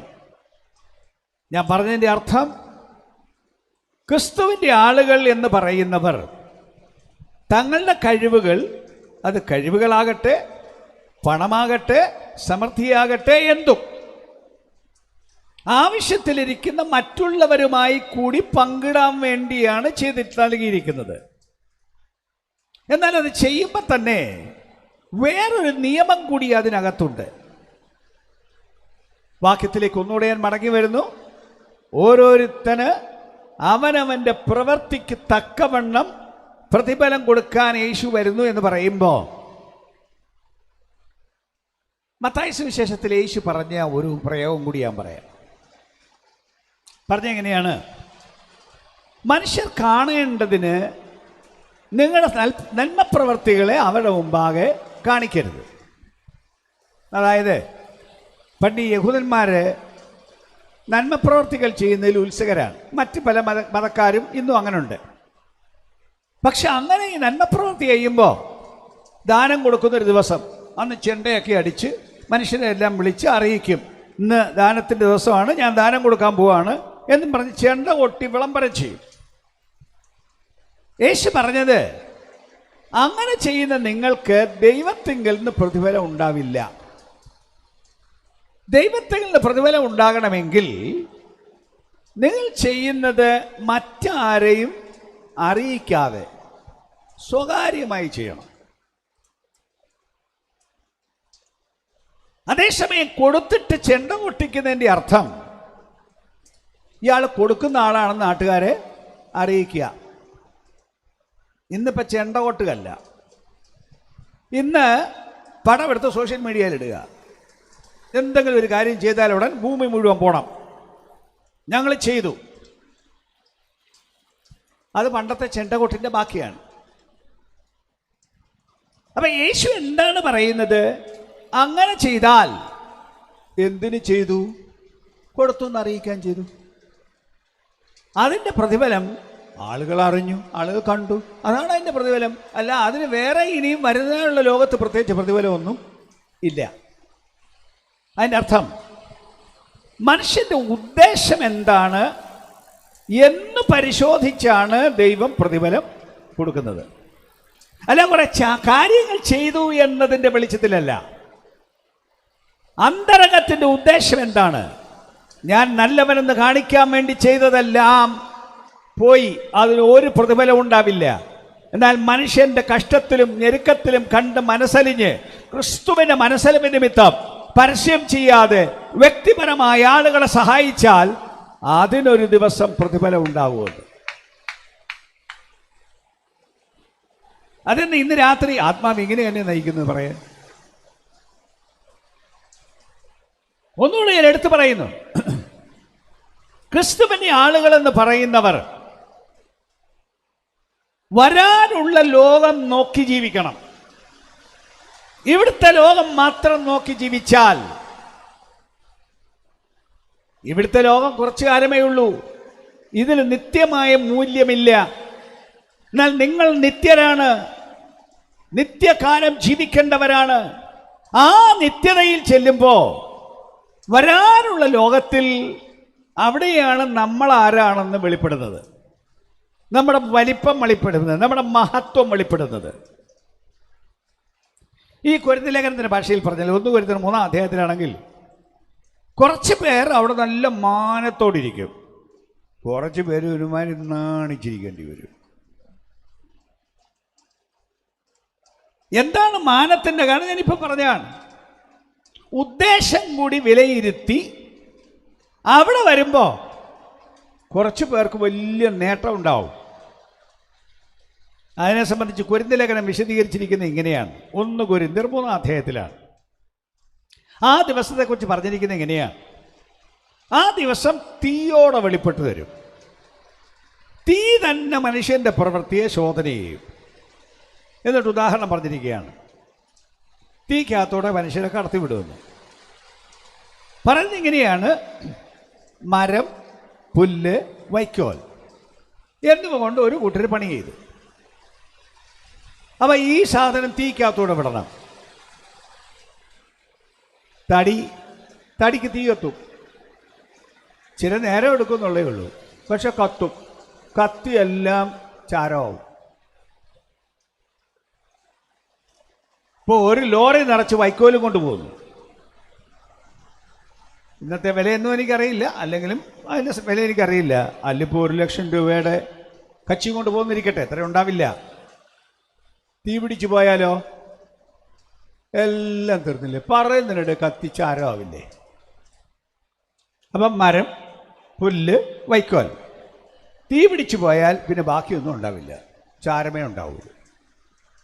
അതേസമയം പൊന്ന്, വെള്ളി, വിലയേറിയ കല്ല്, പൊന്ന് കൊണ്ടുപോകണം. പൊന്ന് വലിയ വിലപിടിപ്പുള്ള സാധനമാണ്. അത് ഈ ലോറിക്കകത്ത് എല്ലാവരും കാക്ക കൊണ്ടുപോകുന്നവരൊന്നും കൊണ്ടുപോകാനില്ല. കച്ചിലോറി പോയാൽ രാത്രിയിലാണ് കൂടുതൽ കച്ചിലോറി പോകുന്നത്. നേരം വിളിക്കുമ്പോഴും അറിയാം ഇതിൽ കച്ചിലോറി പോയെന്ന്. അവിടെയൊക്കെ കുറേ കിടക്കും ഇങ്ങനെ നിറഞ്ഞ്. ഇടയ്ക്കൊരു വണ്ടി എതിരെ വന്നു പോയെങ്കിൽ അയാളെപ്പെടുന്ന പാടത്തിൽ കൊണ്ടുപോകാൻ വലിയ പാടുപെടും. കാരണം ഇങ്ങനെ റോഡ് നിറഞ്ഞങ്ങ് പോവല്ലേ കച്ചിലോറി. അതേസമയം സ്വർണം കൊണ്ട് പോകുന്നവൻ അങ്ങനെയാണോ പോകുന്നത്? കസ്റ്റംസിൽ കൂടെ പോകുന്ന പുള്ളി എവിടെല്ലാം ഒളിച്ചു വെച്ച് കൊണ്ടുപോകും വലിയ വിലപിടിപ്പുള്ള സ്വർണം. അതിന് തീ പിടിച്ചാലോ അതിന് കേടുവരില്ല. ഷെയ്പ്പൊന്ന് മാറിയേക്കും, എന്നാലും അത് അതുപോലെ അവിടെ ഉണ്ടാവും എന്നതുപോലെ ഈ തിരുവെഴുത്ത് വിളിച്ചു പറയുന്നത് സകലത്തെയും പരിശോധിക്കുന്ന ദൈവം. അവിടുത്തെ കണ്ണ് ഭയങ്കര തീയാണ്, അഗ്നിജ്വാലയ്ക്കൊത്ത കണ്ണാണ്. അതിനകത്തുകൂടി ഈ ദൈവ സംവിധാനത്തിൻ്റെ പേരാണ് പറയുന്നത്. തീക്കകത്ത് കടത്തിവിടുന്നത് പോലെ കടത്തിവിടുമ്പോൾ ഉള്ളം ശുദ്ധമായിരുന്ന് ശുദ്ധ ഉദ്ദേശത്തോടെ ചെയ്തവന് അവസാനം ഒരു ദിവസം വരുമ്പോൾ ഞാൻ മുമ്പ് പറഞ്ഞ പോലെ രാജ്യഭാരം കൊടുക്കും, ചിലക്ക് കിരീടങ്ങൾ കൊടുക്കും, ചിലക്ക് സിംഹാസനങ്ങൾ കൊടുക്കും.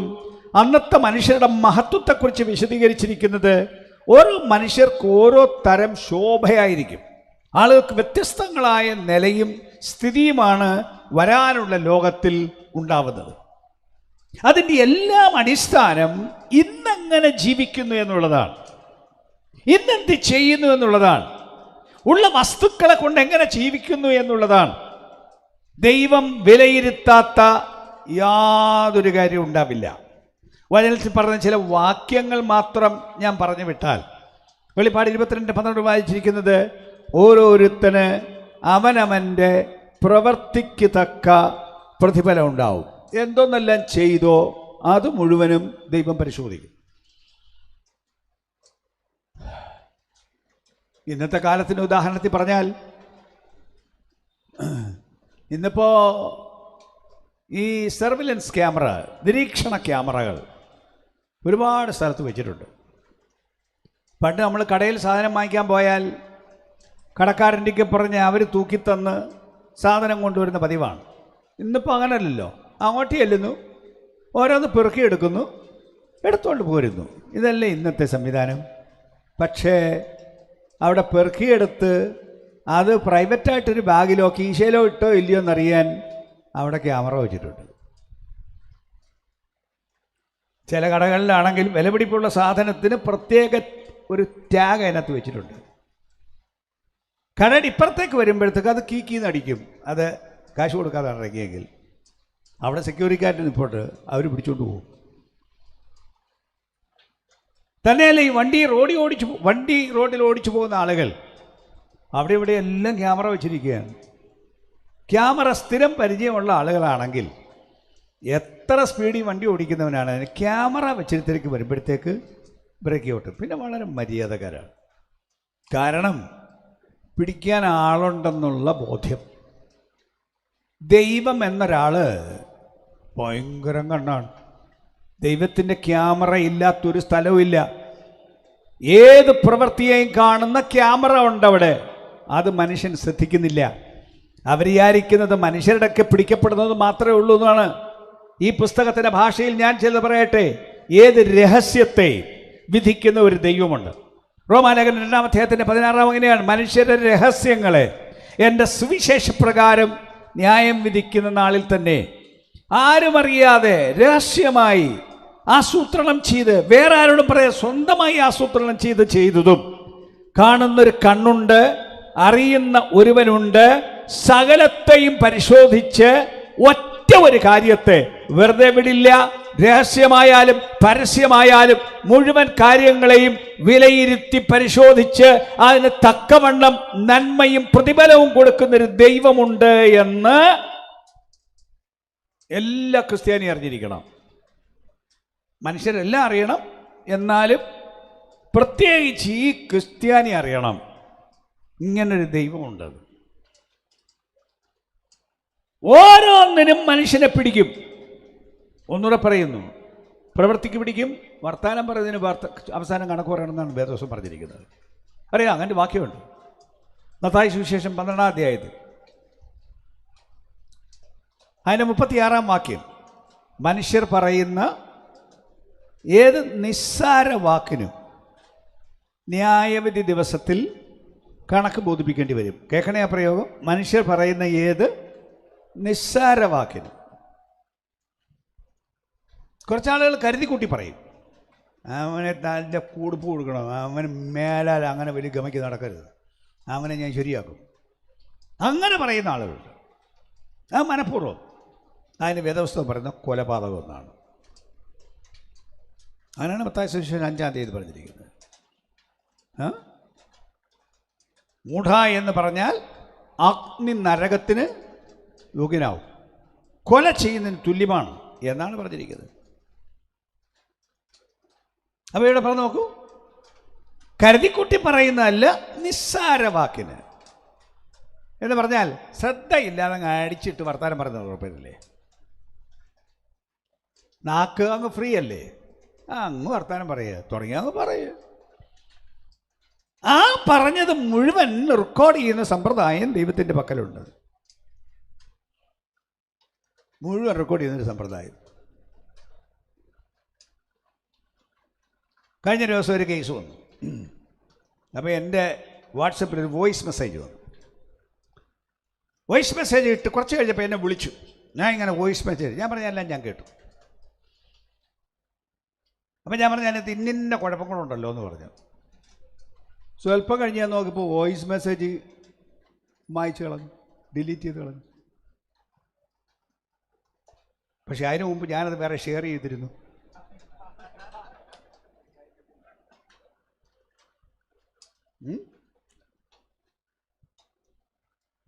മായ്ച്ചു കളയാൻ കഴിയാതെ വണ്ണം സകലത്തെയും കാണുന്ന കേൾക്കുന്ന ഒരു ദൈവമുണ്ടെന്ന് നിസ്സാര വർത്തമാനം പോലും ദൈവം കണക്കിലെടുക്കും. ഒന്നുകൂടെ പറയുന്നത്, നിസ്സാര വർത്തമാനം, ശ്രദ്ധയില്ലാതെ പറയുന്ന വർത്തമാനം പോലും ദൈവം കണക്കിലെടുക്കും. അപ്പം ഒന്ന് ആലോചിച്ച് നോക്കിക്കേ, ക്രിസ്തീയ ജീവിതത്തിൻ്റെ ഗൗരവം ഒന്ന് ആലോചിച്ച് നോക്കിക്കേ. ഇതിനകത്ത് കളിക്കാൻ നേരമുണ്ടോ? കളിച്ചാൽ നിങ്ങളെ വെറുതെ വിടുവോ? രഹസ്യങ്ങളെ പിടിക്കുമെന്ന്, വർത്താനം പിടിക്കുമെന്ന്, പ്രവൃത്തി പിടിക്കുമെന്ന് സഹോദരക്കാരൻ പറഞ്ഞൊരു കാര്യമാണ് വേണ്ടോ?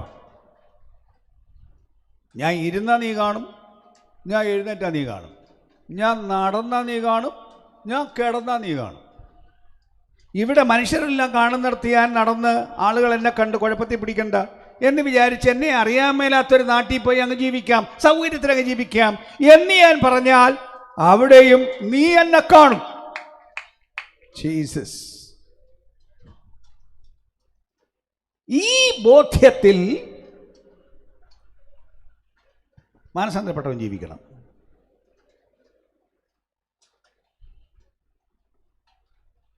ഓരോരുത്തൻ അവനവന്റെ പ്രവൃത്തിക്ക് തക്കവണ്ണം കൊടുക്കാൻ യേശു വരും. യേശു വരും എന്ന് കേട്ട് വെറുതെ തുള്ളിയാ പോരാ, അതിന്റെ യാഥാർത്ഥ്യം തിരിച്ചറിയണം. എല്ലാവർക്കും യേശുവിന്റെ വരവ് അത്ര സുഖമാവില്ല. അതിന് തക്കവണ്ണം കാത്തിരിക്കുന്നവർക്ക് മാത്രമാണ് ആ വരവിന്റെ ഗുണമുണ്ടാകുന്നത്. അല്ലാതെ അശ്രദ്ധമായി, ഞാൻ ഒന്നുകൂടെ പറയുന്നു, വർത്തമാനം പറയുന്ന ഉൾപ്പെടെ, പ്രവൃത്തി ഉൾപ്പെടെ, ഉദ്ദേശങ്ങൾ ഉൾപ്പെടെ, രഹസ്യങ്ങൾ ഉൾപ്പെടെ മുഴുവനെയും പരിശോധിക്കാൻ യേശു ക്രിസ്തു രാജാധിരാജാവായി ന്യായാധിപനായി മടങ്ങി വരാൻ പോകുന്നുവെന്ന് ഇന്ന് രാത്രി വചനം കേൾക്കുന്ന ഏത് വ്യക്തിയും അറിഞ്ഞിരിക്കട്ടെ. അതിന് തക്കവണ്ണം ഭൂമിയിൽ ജീവിക്കണം. അതിന് തക്കവണ്ണം ഓരോ ദിവസവും ജീവിക്കണം, ഓരോ നിമിഷവും അതിനെക്കൊണ്ട് ജീവിക്കണം.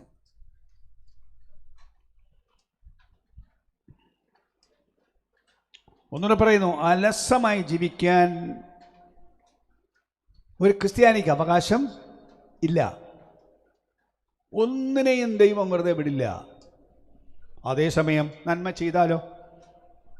മത്തായി സുവിശേഷം 10-ാം അധ്യായത്തിൽ യേശു പറയുന്നത്, സുവിശേഷ നിമിത്തം, ദൈവത്തിൻ്റെ സ്നേഹം നിമിത്തം ഒരു ഗ്ലാസ് പച്ചവെള്ളം കുടിക്കാൻ കൊടുത്താൽ അതിനും പ്രതിഫലം ലഭിക്കാതെ പോകില്ല. നമ്മൾ ചെയ്യുന്ന നന്മയ്ക്കൊന്നും പ്രതിഫലം തരാൻ ഭൂമിയിൽ സമ്പ്രദായമൊന്നുമില്ല. കുറ്റം ചെയ്താൽ പിടിക്കാനും, കുറ്റം കണ്ടെത്തി, ഇല്ലാത്ത കുറ്റം കണ്ടെത്തി കുഴപ്പമുണ്ടാക്കാനുമേ ഭൂമിയിൽ ആളുള്ളൂ. അല്ല, നന്മയ്ക്ക് അങ്ങനെ വലിയ സമ്മാനങ്ങളൊന്നും ഭൂമിയിൽ കിട്ടില്ല. എന്നാൽ വരുന്ന ഒരു ദിവസം സകലത്തെയും പരിശോധിച്ച് സകല നന്മയ്ക്കും പ്രതിഫലം കൊടുക്കുന്നൊരു ദിവസം ഉണ്ട് എന്ന് മനുഷ്യരറിയണം.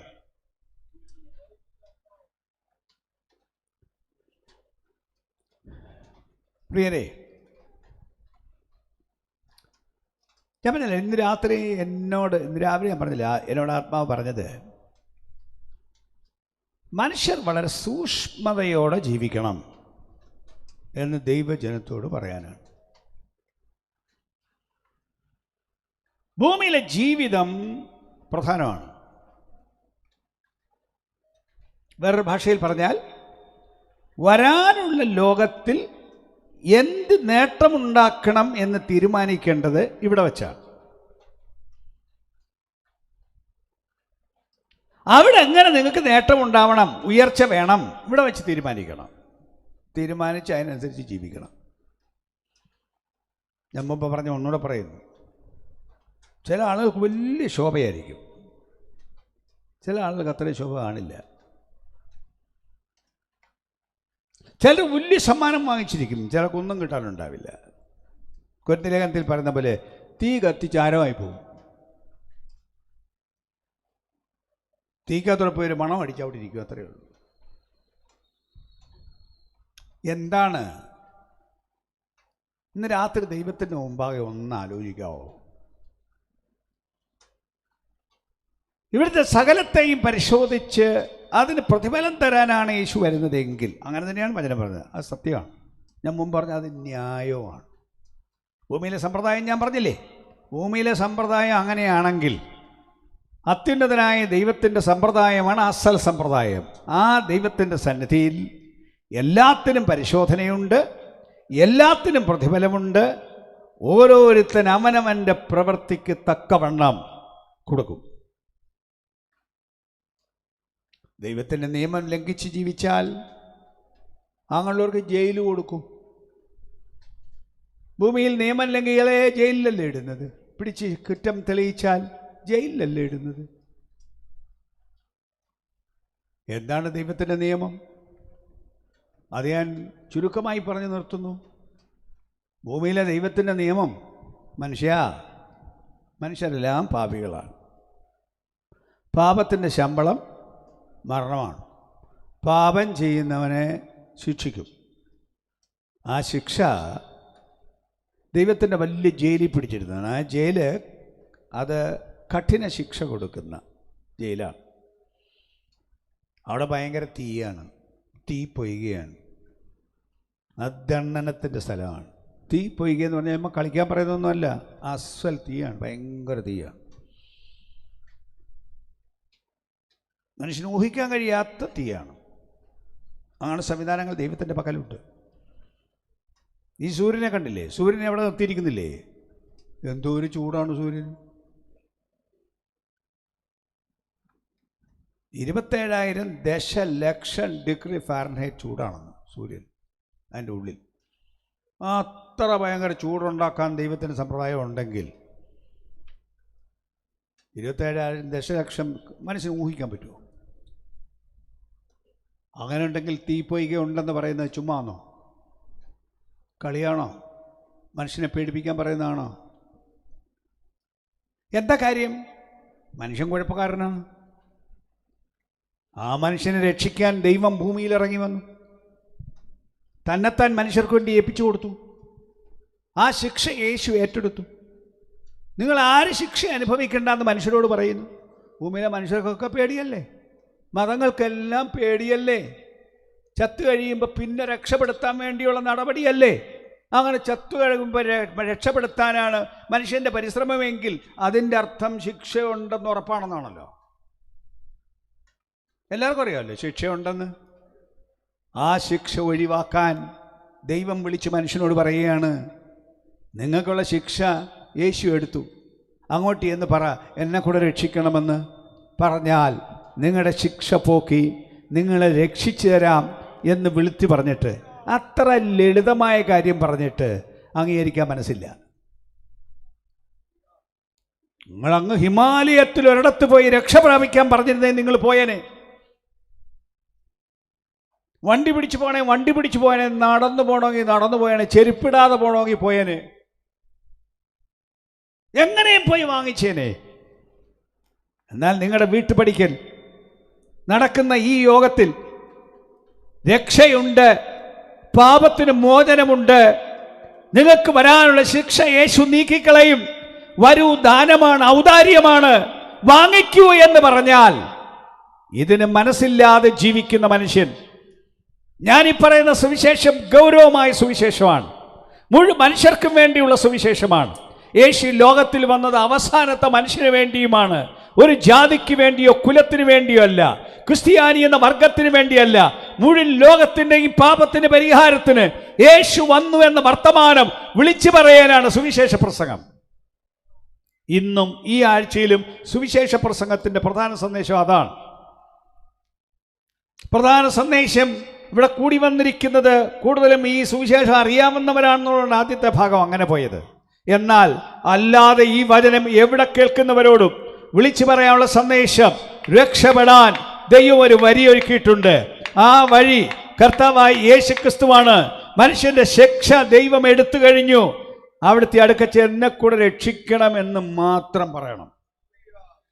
അങ്ങനെയാണ് രക്ഷിച്ചു തരും. രക്ഷിച്ച് നിങ്ങളുടെ അകത്തെ മാറ്റിത്തരും. നിങ്ങൾക്ക് മോശമായിട്ട് ജീവിക്കാനാണോ ഇഷ്ടം? മനുഷ്യർക്ക് അല്ലല്ലോ, മര്യാദയ്ക്ക് ജീവിക്കാനല്ലോ ഇഷ്ടം. പറ്റുന്നില്ലെന്നല്ലേ ഉള്ളൂ. ജീവിച്ചു വരുമ്പോൾ പറ്റുന്നില്ല, കുഴപ്പത്തിലായി പോകുന്നു. ഏത് മനുഷ്യനാണ് രാവിലെ എഴുന്നേറ്റ് വരുമ്പോൾ ഇന്ന് ഭാര്യയ്ക്ക് 10 ഇടി കൊടുക്കണം എന്ന് പറഞ്ഞ് എഴുന്നേറ്റ് വരുന്ന പുരുഷനാരാ? മര്യാദയ്ക്ക് ജീവിക്കാൻ വേണ്ടിയാണ് എഴുന്നേറ്റത്. പക്ഷേ കുറച്ച് കഴിഞ്ഞപ്പോൾ 1 പറഞ്ഞ് 2 പറഞ്ഞ് ഇടി കാണുന്നു എന്നേ ഉള്ളൂ.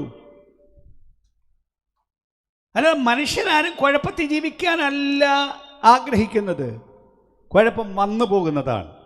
എന്നാൽ ഇതിനെ മൊത്തം രൂപാന്തരപ്പെടുത്തി ആ കുഴപ്പത്തിൻ്റെ ശക്തി ഇതിനകത്തുനിന്ന് മാറ്റി, തിന്മയുടെ ശക്തി ഇതിനകത്ത് നീക്കി രൂപാന്തരപ്പെടുത്താൻ നിങ്ങളെ രൂപാന്തരപ്പെടുത്തുമെങ്കിൽ അതല്ലേ നല്ലത്.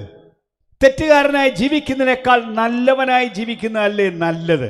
കുഴപ്പം കാണിക്കുന്നതിനേക്കാൾ സ്വസ്ഥമുള്ള കുടുംബജീവിതമല്ലേ നല്ലത്. അതിന് മാറ്റാൻ കഴിവുള്ള ആൾ യേശുക്രിസ്തു. അവിടുത്തെ ശക്തിക്ക് അത് കഴിയും. ലോകം മുഴുവൻ അത് ചെയ്തുകൊണ്ടിരിക്കുന്നു, ഇന്നും അത് നടന്നുകൊണ്ടിരിക്കുന്നു. അതുകൊണ്ട് എടക്കാട് ദേശത്തോട് ഇന്ന് രാത്രി എനിക്ക് വിളിച്ചു പറയാനുള്ള സുവിശേഷം, രക്ഷിക്കാൻ കഴിവുള്ള യേശു ഉണ്ട്. വന്ന് വാങ്ങിച്ചോണം, വിലയൊന്നും കൊടുക്കണ്ട. വന്ന് ഉള്ളത് പറഞ്ഞ് സ്വീകരിച്ചോണം. സ്വീകരിച്ചില്ലെങ്കിൽ രക്ഷയുണ്ടെന്ന് പറഞ്ഞിട്ട് വേണ്ടെന്ന് പറഞ്ഞാൽ പിന്നെന്താ കിട്ടും?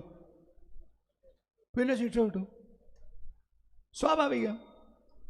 ഞാൻ ഒന്നുകൂടെ പറയാം, കോമൺ സെൻസ് അതാണ് ഭാഷ. അതെ, രക്ഷ വേണ്ടെന്ന് പറഞ്ഞാൽ പിന്നെ ശിക്ഷയാണ്. അവനവൻ തിരഞ്ഞെടുക്കുന്നതാണ്. രക്ഷ വേണോ ശിക്ഷ വേണോ? ഞാൻ ആവർത്തിച്ച് വിളിച്ചു വന്ന് രക്ഷിക്കപ്പെടാൻ ആകാശത്തിൻ്റെ കീഴിൽ മനുഷ്യരുടെ ഇടയിൽ നൽകപ്പെട്ട ഒരു നാമമുണ്ട്, യേശുവിൻ്റെ നാമം. നാട്ടുകാരെ പൈസ ഒന്നും കൊടുക്കണ്ട, രക്ഷപ്പെട്ടോളൂ. മദ്യപാനം പോണോ? രക്ഷപ്പെട്ടോളൂ, യേശു മാറ്റിത്തരും. മയക്കുമരുന്നിൻ്റെ ശാപം, അതിൻ്റെ തകർച്ച മാറണോ? യേശു മാറ്റിത്തരും. കുടുംബത്തിൽ സ്വസ്ഥതയില്ലേ? നിങ്ങൾക്ക് സ്വസ്ഥത തരാൻ എൻ്റെ സമാധാനം ഞാൻ നിങ്ങൾക്ക് തന്നേച്ചു പോകുന്നു എന്ന് പറഞ്ഞവൻ തരും. അടുത്ത് വരണം.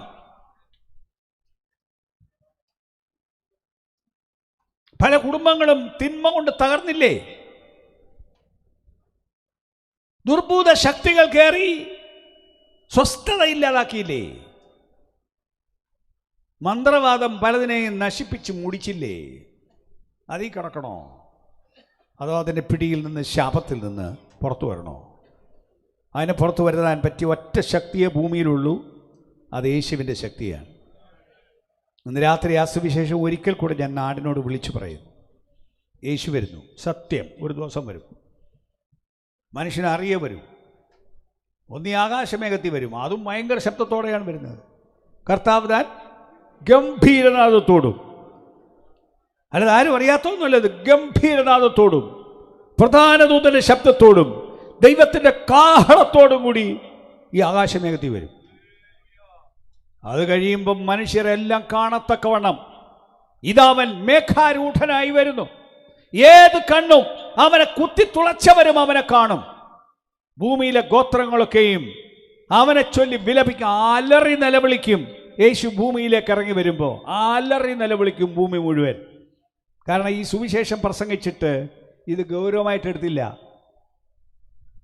രക്ഷപ്പെട്ടില്ല. ഞങ്ങൾ ഞങ്ങളുടെ ഇഷ്ടത്തിന് ജീവിക്കും, ഞങ്ങൾക്ക് തോന്നുന്നത് ചെയ്യും എന്നും പറഞ്ഞ് ജീവിച്ചു. പക്ഷെ ഒരു ദിവസം രാജാതി രാജാവെന്നും കർത്താതി കർത്താവെന്നും പേരുള്ള ഒരുത്തൻ ഇറങ്ങി വരുമ്പോൾ അവിടുത്തെ വരവ് കാണുമ്പോൾ മനുഷ്യൻ അലറി നിലവിളിക്കും.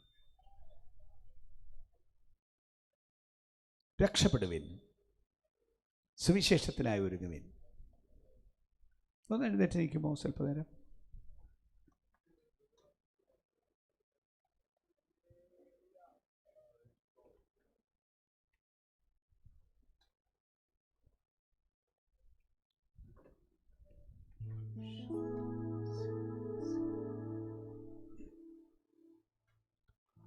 ഒന്നുകൂടെ ശ്രദ്ധിക്കണേ.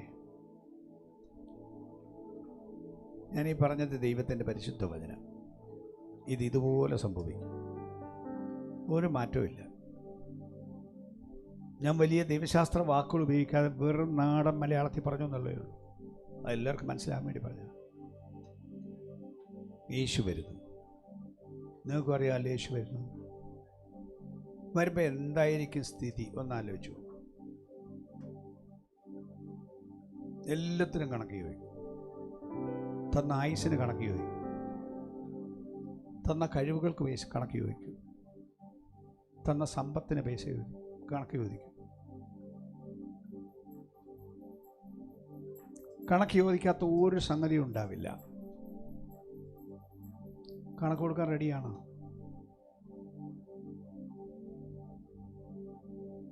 വചനത്തിന് പറയാനുള്ളത്, ഭൂമിയിലെ ജീവിതത്തിലെ ഓരോ ദിവസവും പ്രധാനമാണ്, ഓരോ മണിക്കൂറും പ്രധാനമാണ്, ഓരോ മിനിറ്റും പ്രധാനമാണ്. അപ്രധാനമായി ഒരൊറ്റ സെക്കൻഡ് ഇല്ലെന്നറിയണം.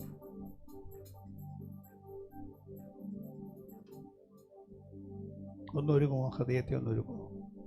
യേശുവേ, ഐ ആം സോറി, കുഴപ്പം വന്നു പോയി എന്നുള്ള സത്യമാണ്. ഇന്ന് രാത്രി തുറന്ന് ദൈവത്തോടൊന്ന് പറയുമോ? സോറി ദൈവമേ, തെറ്റുപറ്റി, ക്ഷമിക്കണേ. ആയുസ് അങ്ങ് തന്നാണ്. ഓരോ സെക്കൻഡും അങ്ങ് കനിവ് തോന്നി തരുന്ന ജീസസ് പ്രബദനാതിരികശിയ. ആരോഗ്യം ദൈവം കനിവ് തോന്നി തന്നല്ലേ. ആ ആരോഗ്യം കൊണ്ട് കുഴപ്പം കാണിക്കാൻ പോയാൽ അവിടുത്തെ മുഖം പ്രതികൂലമായാൽ ആർക്ക് ജീവിക്കാൻ പറ്റും? എന്നാലും കരുണ കാണിക്കുന്നത് നമ്മുടെ നന്മയ്ക്കല്ലേ. കമാൺ, ഹൃദയങ്ങളെ ഒന്ന് വണക്കണം.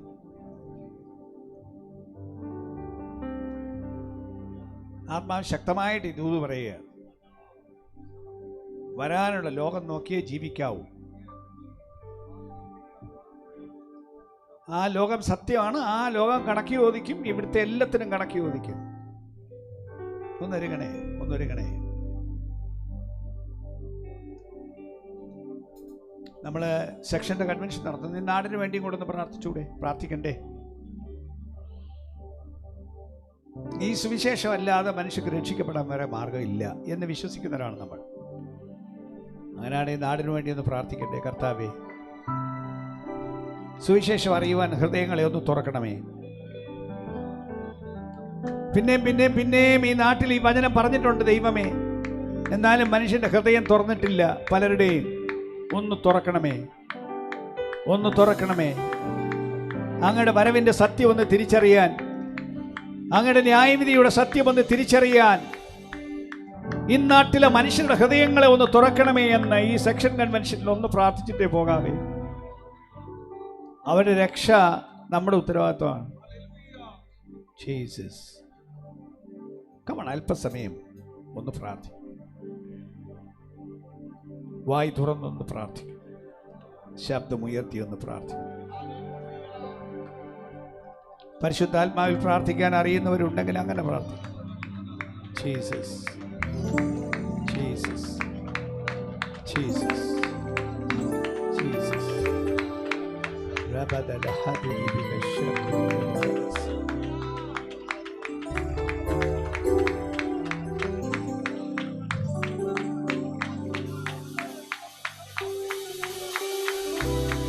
യേശുവിന്റെ നാമത്തിൽ പാപത്തിന്റെ ശക്തികളുടെ മേലൊരു ജയമുണ്ടാവട്ടെ.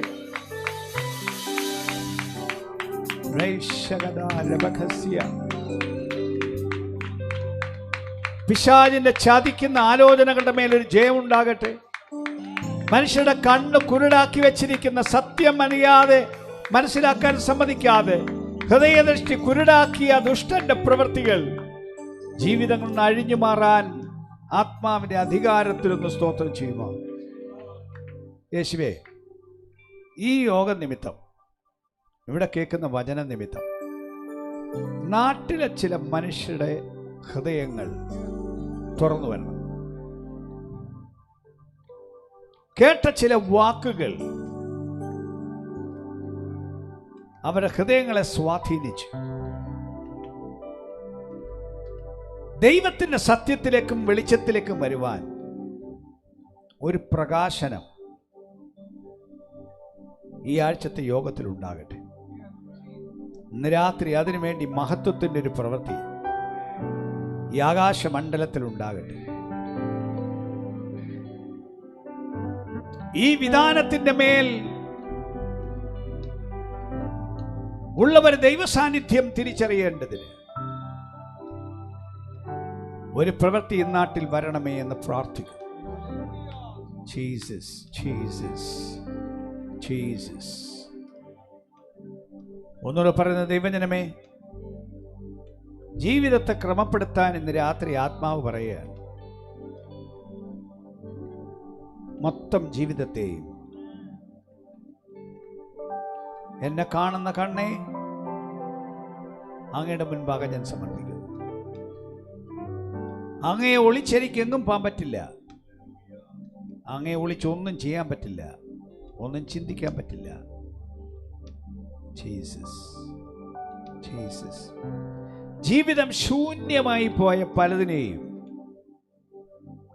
ഇന്ന് രാത്രി ദൈവാത്മാവ് വിവേചിക്കുന്നു. ഉണ്ടായിരുന്നതെന്ന് തോന്നിയ പലതും ചോർന്നുപോയി. ആത്മജീവിതത്തിൽ അശേഷം ബാക്കി ശേഷിക്കാതെ ബലം കെട്ടുപോയവർ ഇന്ന് രാത്രി ഒരുങ്ങണമെന്നും ചോർച്ച ഭവിച്ച ഭാഗം കെട്ടിയടച്ച് ജീവിതത്തെ ക്രമപ്പെടുത്തണമെന്നും ആത്മാവ് പറയും. സാദൃശ്യ ഭാഷയിൽ പറഞ്ഞാണ് വചനം പറഞ്ഞ നീ ഏതിൽ നിന്ന് വീണിരിക്കുന്നെന്നോർത്ത് അത് കാത്തുകൊള്ളുകയും മാനസാന്തരപ്പെടുകയും ചെയ്യുക. ജീസസ്.